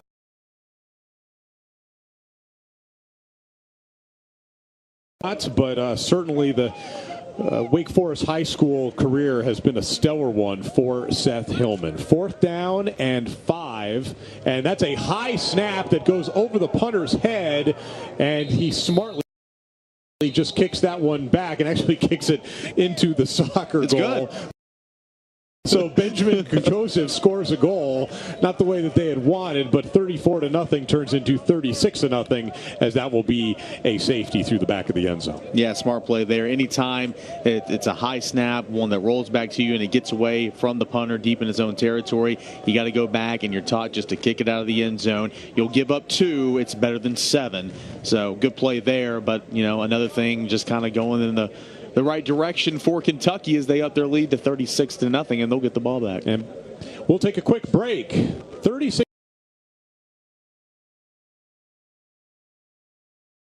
is the score. Kentucky is leading North Carolina. You're watching the 2019 Food City Border Bowl on ESPN. This is the Little Flower Soap Company, a small business on Amazon. I'm Holly. I'm Justin. This is how they make beautiful, luscious, flower-filled soap. These are their employees. And we're hiring. This is their lavender field. It's still growing. This is the worst smelling thing in their office. This is everything that goes into every box from the Little Flower Soap Company on Amazon.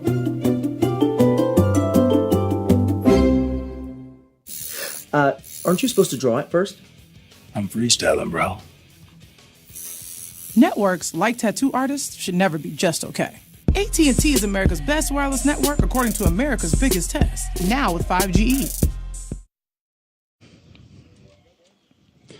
And welcome back to Sevierville. The 2019 Border Bowl, all Kentucky. They lead North Carolina 36-0. After that safety, now North Carolina is going to have to kick the ball back to Kentucky. And something else now, Eric, about this 36-0 score. Now we're going to get the running clock as the difference is over 5 touchdowns. So this could be a fairly quick moving next quarter and a half, and it's going to be good field position again for Kentucky. Yeah, these fine fans that travel the distance, come out here and watch their teams play, I think they'll be appreciative of the running clock, regardless of what side they are on, as they've been in this downpour all afternoon long. But yeah, it's going to be a quick second half if it stays at this margin right now. But again, if you're North Carolina, just trying to find something positive, trying to make this a positive experience for you, and don't want to walk away with this lopsided type defeat. So Kentucky will start at the North Carolina 28-yard line. You can see the clock is continuing to run, even though they haven't had that first snap just yet. So Wiley Kane back in at quarterback, the Pulaski County High School product. He's been primarily a running quarterback in this game, but certainly has shown that he can throw it. He's going to try and do so here. Deep ball downfield, and perfect in stride for a big gain all the way down to the 10-yard line as Trayvon Green comes up with it. Beautiful throw from Kane. That was a really, really nice throw. Kane has gone under center a couple times today with the play action. Sits back, finds his guy, and in stride, right where he needs it. Over the shoulder catch there by Trayvon Green, and they're in the red zone once again for Kentucky, following the nice throw there by Kane.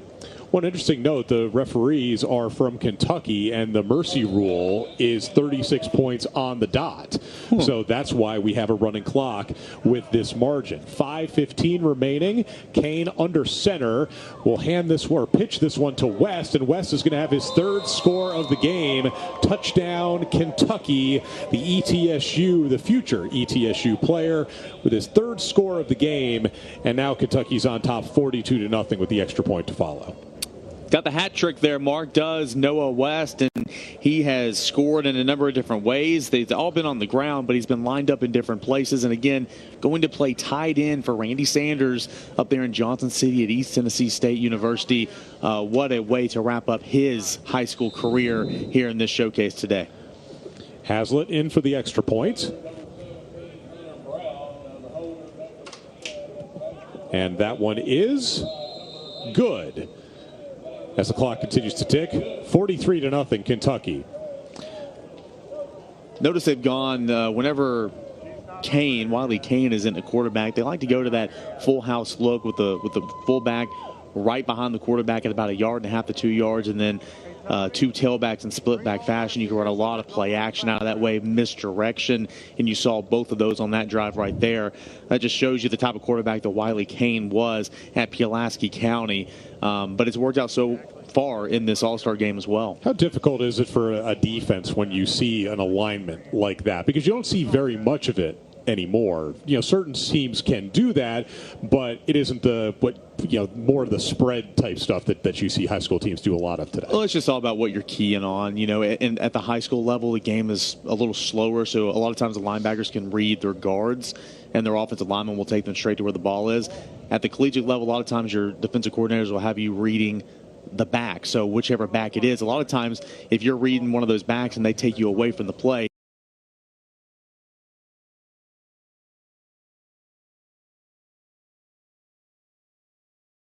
that can cost you. But anytime you have more people in the backfield, that's more things to keep track of as well. Hazlitt in to kick this one off.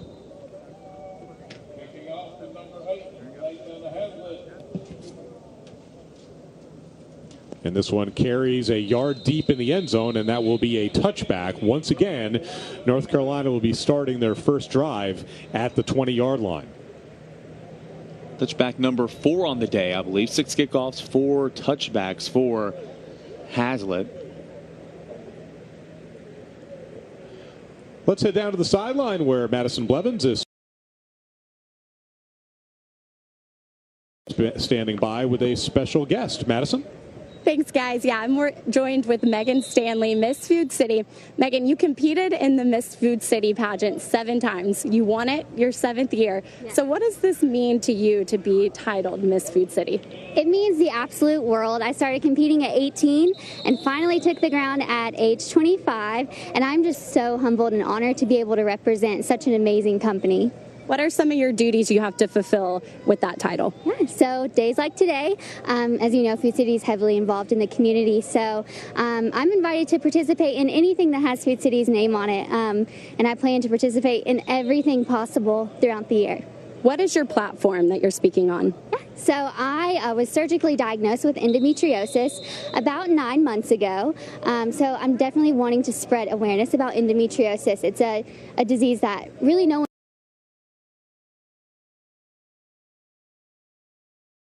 knows about until you're diagnosed with it. So I think if we can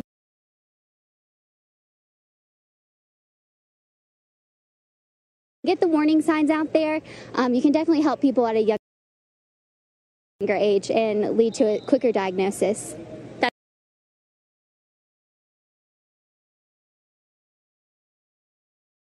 That's great. What has been your favorite thing so far that you've gotten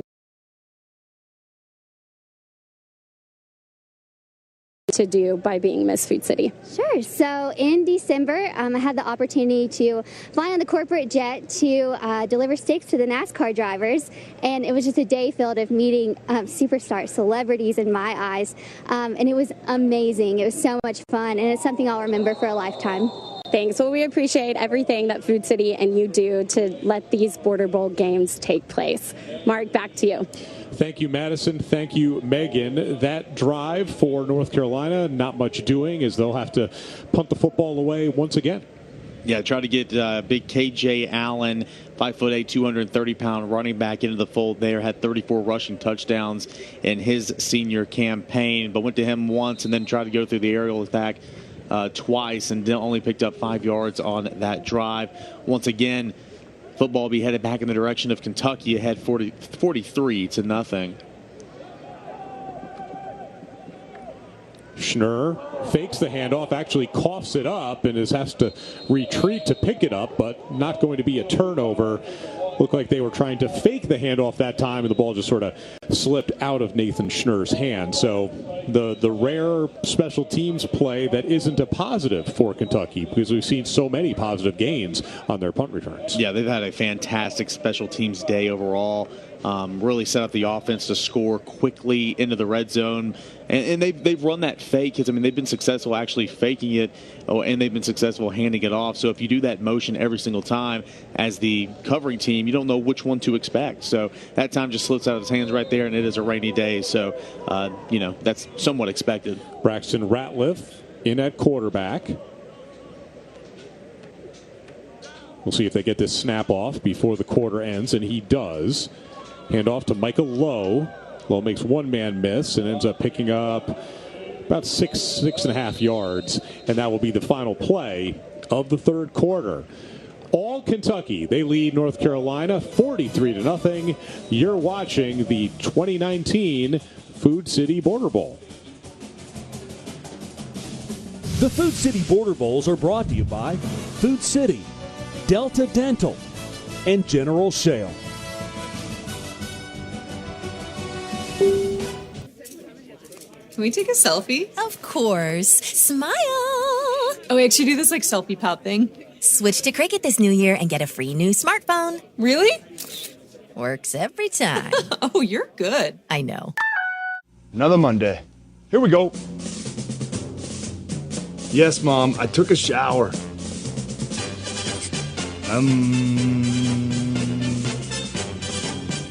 Here we go. It's game time.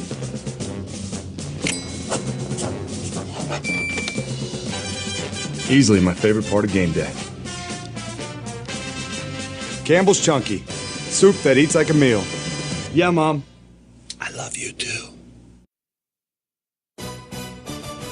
2019 Border Bowl. Fourth quarter just about ready to get underway. Kentucky leading North Carolina by a score of 43-0. This game has been played for quite a while, and back in 2011, who's that young whippersnapper, number 31, Eric? Wow, yeah, that was about 8 years ago. Look at that, yeah, a patron of this game back when it was played in Williamsburg, Kentucky at the University of the Cumberlands. Had a great time. These guys, even North Carolina, who might be losing this ball game right now, a good experience, great time, and I love my experience here. You know, I'll tell you what, that was one of those games where you know that your high school career is coming to an end, so you really had to experience that and kind of savor every moment. Is that correct? Oh, absolutely. You know, every single play, every single rep you got, because, you know, there's no guarantees for a lot of these players if they will get an opportunity to play again. So I knew that I was going to get to play again, but still, it's just something different about, you know, that high school experience, and savored every play of it. Is it kind of an odd game, though, because you're playing against or playing with some kids that you probably played against for years, and all of a sudden you're on the same roster and trying to be teammates with them? It is a little different, but I mean, after that first practice or two, it's just, I mean, they're just like you are. They're you know, they're out here loving the game, playing the game, going through the same stuff you're going through, and facing the same challenges upcoming, you know, the next 4 years of their life. So you really, it's such a short time, but you create such a strong bond. And like Coach Peach did say at halftime, you know, these are friendships that will last a long time. So,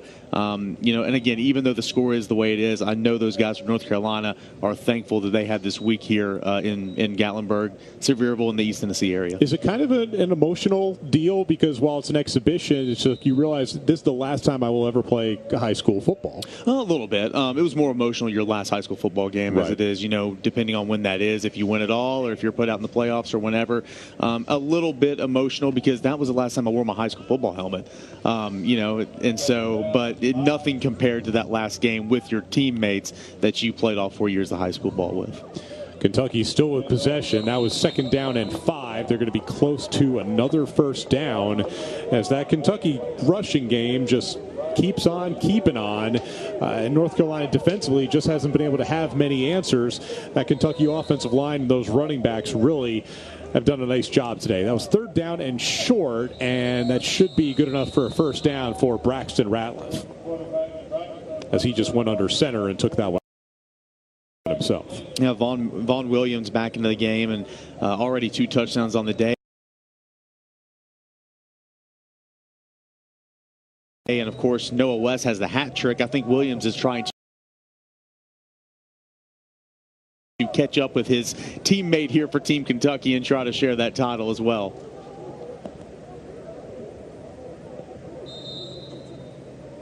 And that is good enough for a first down. And they'll move the chains. Once again, we've hit the 36-point plateau, so the clock will be a running clock throughout the rest of this game unless North Carolina is able to put the margin to 35 points or less.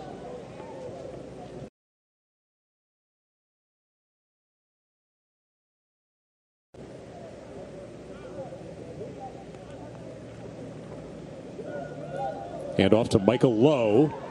Lowe's got a first down and more. Lowe inside the 20, Lowe down to the 14-yard line. Good running from Michael Lowe.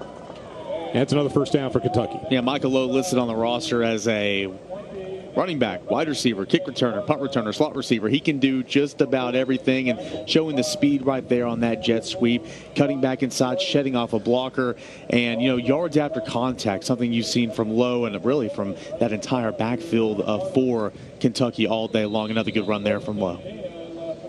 First down and 10 from the 15. Ratliff has Williams to his left. He keeps it himself instead, though. Then bounces out to the right side, and he is taken down right at the line of scrimmage. Blake Najaki, who's also played quarterback for North Carolina in this game, he makes the tackle. I thought at first, you know, he wouldn't have had much going the route he was going right up the middle of the center of the line, but thought he gained 2 or 3 yards, but then he bounces outside and lucky really to get back to the line of scrimmage or maybe gain a yard on the play. But yeah, nice play there by Jackie to stay the course.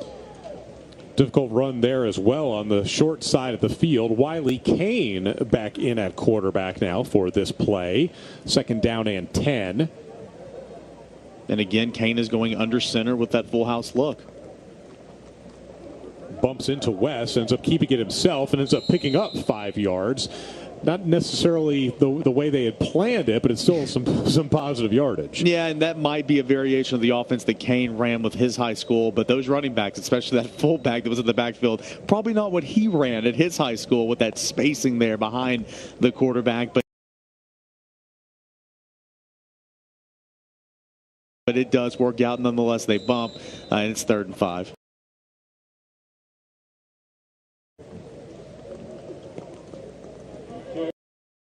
Kentucky possibly looking for their 49th and 50th points of the day. And West breaks tackles. West gets down to the 1-yard line. That close to his 4th score of the day. And a really nice run there. Goes up the gut, takes a nice sidestep to the right, and then bursts upfield. Let's see that sidestep here. Boom, there it is. Goes up, shoulder down, and inches away from touchdown number 4. Maybe he'll get it here. Maybe it'll be Vaughn Williams. So it's 1st and goal from the 1. Late substitution coming in for Kentucky.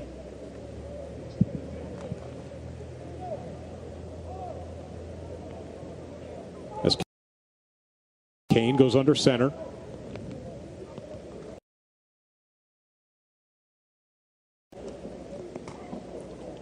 And it will be Vaughn Williams for his 3rd score. So 3 touchdowns for West, 3 touchdowns for Williams, and it's yet another score for Kentucky. It's about bragging rights now between those two, Noah West and Vaughn Williams. Noah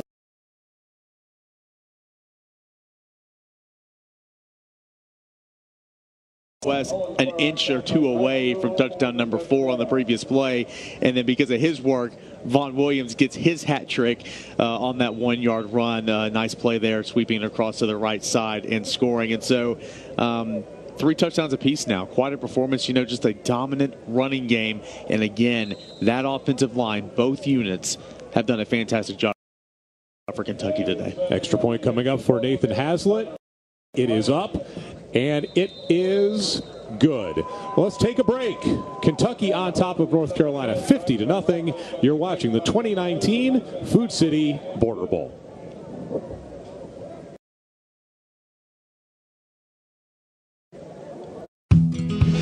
After months of wearing only a tiger costume, we're finally going on the trip I've been promising. Because with Expedia, I saved when I added a hotel to our flight.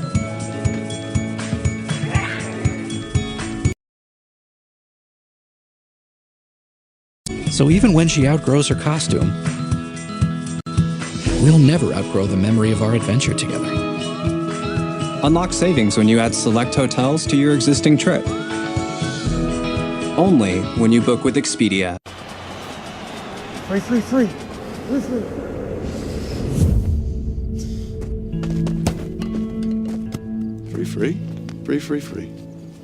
Free.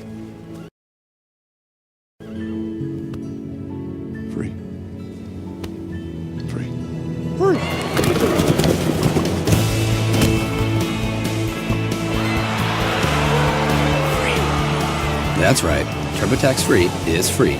Free.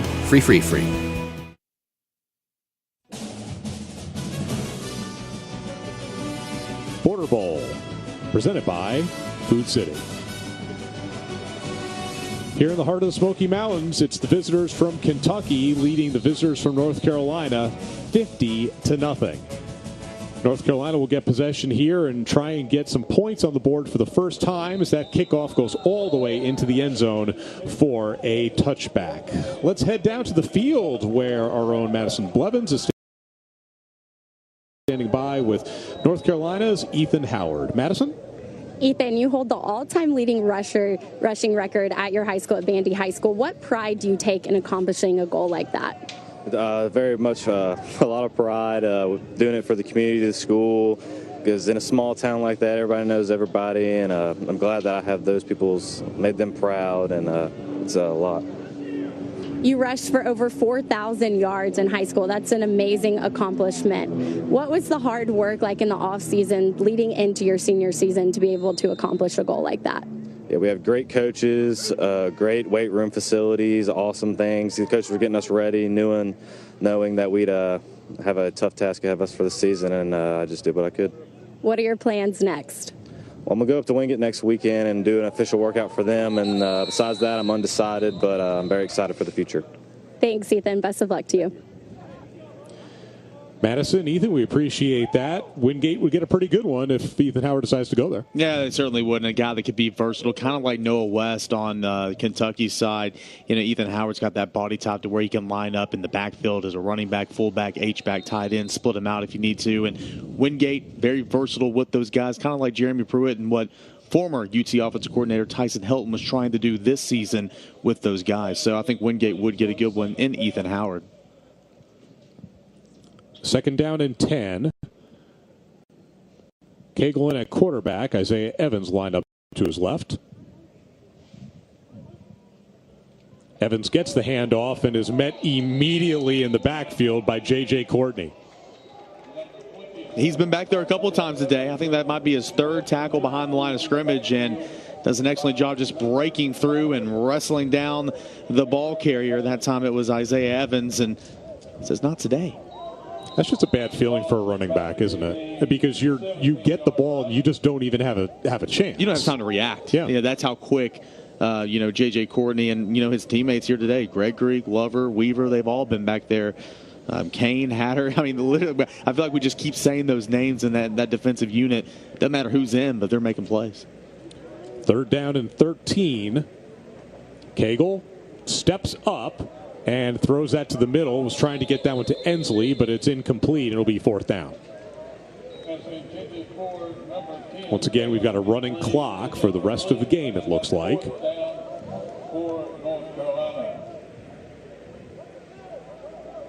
And North Carolina will have to punt it away.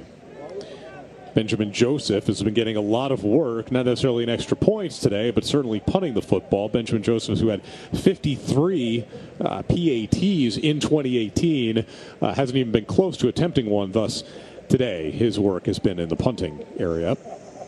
Yeah, not at all. Anytime, North Carolina was able to sustain a drive and pick up a 1st down, it didn't go past that much. And they decide to fake it, and Ensley is going to be taken down short of the 1st down. But you know what? You can't blame North Carolina for trying something like that. No, why not? I mean, it's an all-star game. It's a showcase, especially, the way the game is. Good job. All right, let's take a quick break. Kentucky on top of North Carolina 50-0. You're watching the 2019 Food City Border Bowl.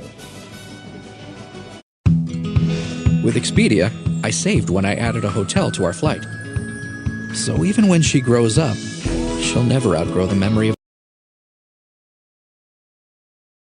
our adventure. Unlock savings when you add select hotels to your existing trip. Only with Expedia. The big wireless companies are panicking. They sold you an outdated plan tied to long-term contracts and mystery fees. They know it's only a matter of time before you switch to something simple. Simple Mobile. Keep the phone and number you love. Just text to see if your phone is compatible. And all for less money with no contract. Ever. Get truly unlimited 4G LTE data for just $45 a month. Simple Mobile. Out with the old, in with the simple. And welcome back to Sevierville. It has been all Kentucky. They lead North Carolina 50-0. That is Pharaoh Davis's mom, and you can obviously tell who her favorite player is. It's going to be a happy drive home as Kentucky is going to leave Sevierville with a big win over North Carolina. And now, Eric, it is time, it looks like, for the best formation in all of football, the victory formation. I don't believe we're going to see another, we may not see another snap. We'll find out. Yeah, you're right. Best play in football. Doesn't matter what team you're playing on or who's your teammates, how short it's been. Everyone knows how to do the victory formation. And, hats off to Kentucky. Just what an effort. Dominating on the offense, dominating on the defensive line. You're right. That's going to be a really happy car ride or bus ride back home to Kentucky tonight. And with this running clock, they may end up with a couple of more snaps here, and that might be the extent of it. And Kane takes a knee as the clock continues to tick. So really really impressive performance today, Eric, from these Kentucky All-Stars. Yeah, a lot of guys really, if they were trying to improve their stock, I think they might have today, in an All-Star game, really showing out. Of course, you have the two guys in the backfield, Noah West and Vaughn Williams. They came to play today. A couple of offensive linemen really getting downfield and blocking, and that defensive unit pitching a shutout. Can't do much better than that. So hats off to the Kentucky team, as it looks like this one is in the books. So Kentucky last year knocked off Tennessee 31-14 in that Border Bowl to take a 6-5 all-time lead over Tennessee, while now they're going to be 1-0 against North Carolina with a very impressive 50-0 victory over North Carolina. And I think if you're these Kentucky kids now have kids on both of these sides. They've got some visits to make and have some very important decisions to make as well. It's such an exciting time, and I remember when I was in that position having this all-star game to kind of look forward to and talk and grow with the other players, talking about their experiences. So much of the recruitment process is done in the early signing period, but don't forget about February. A lot of these guys have big decisions to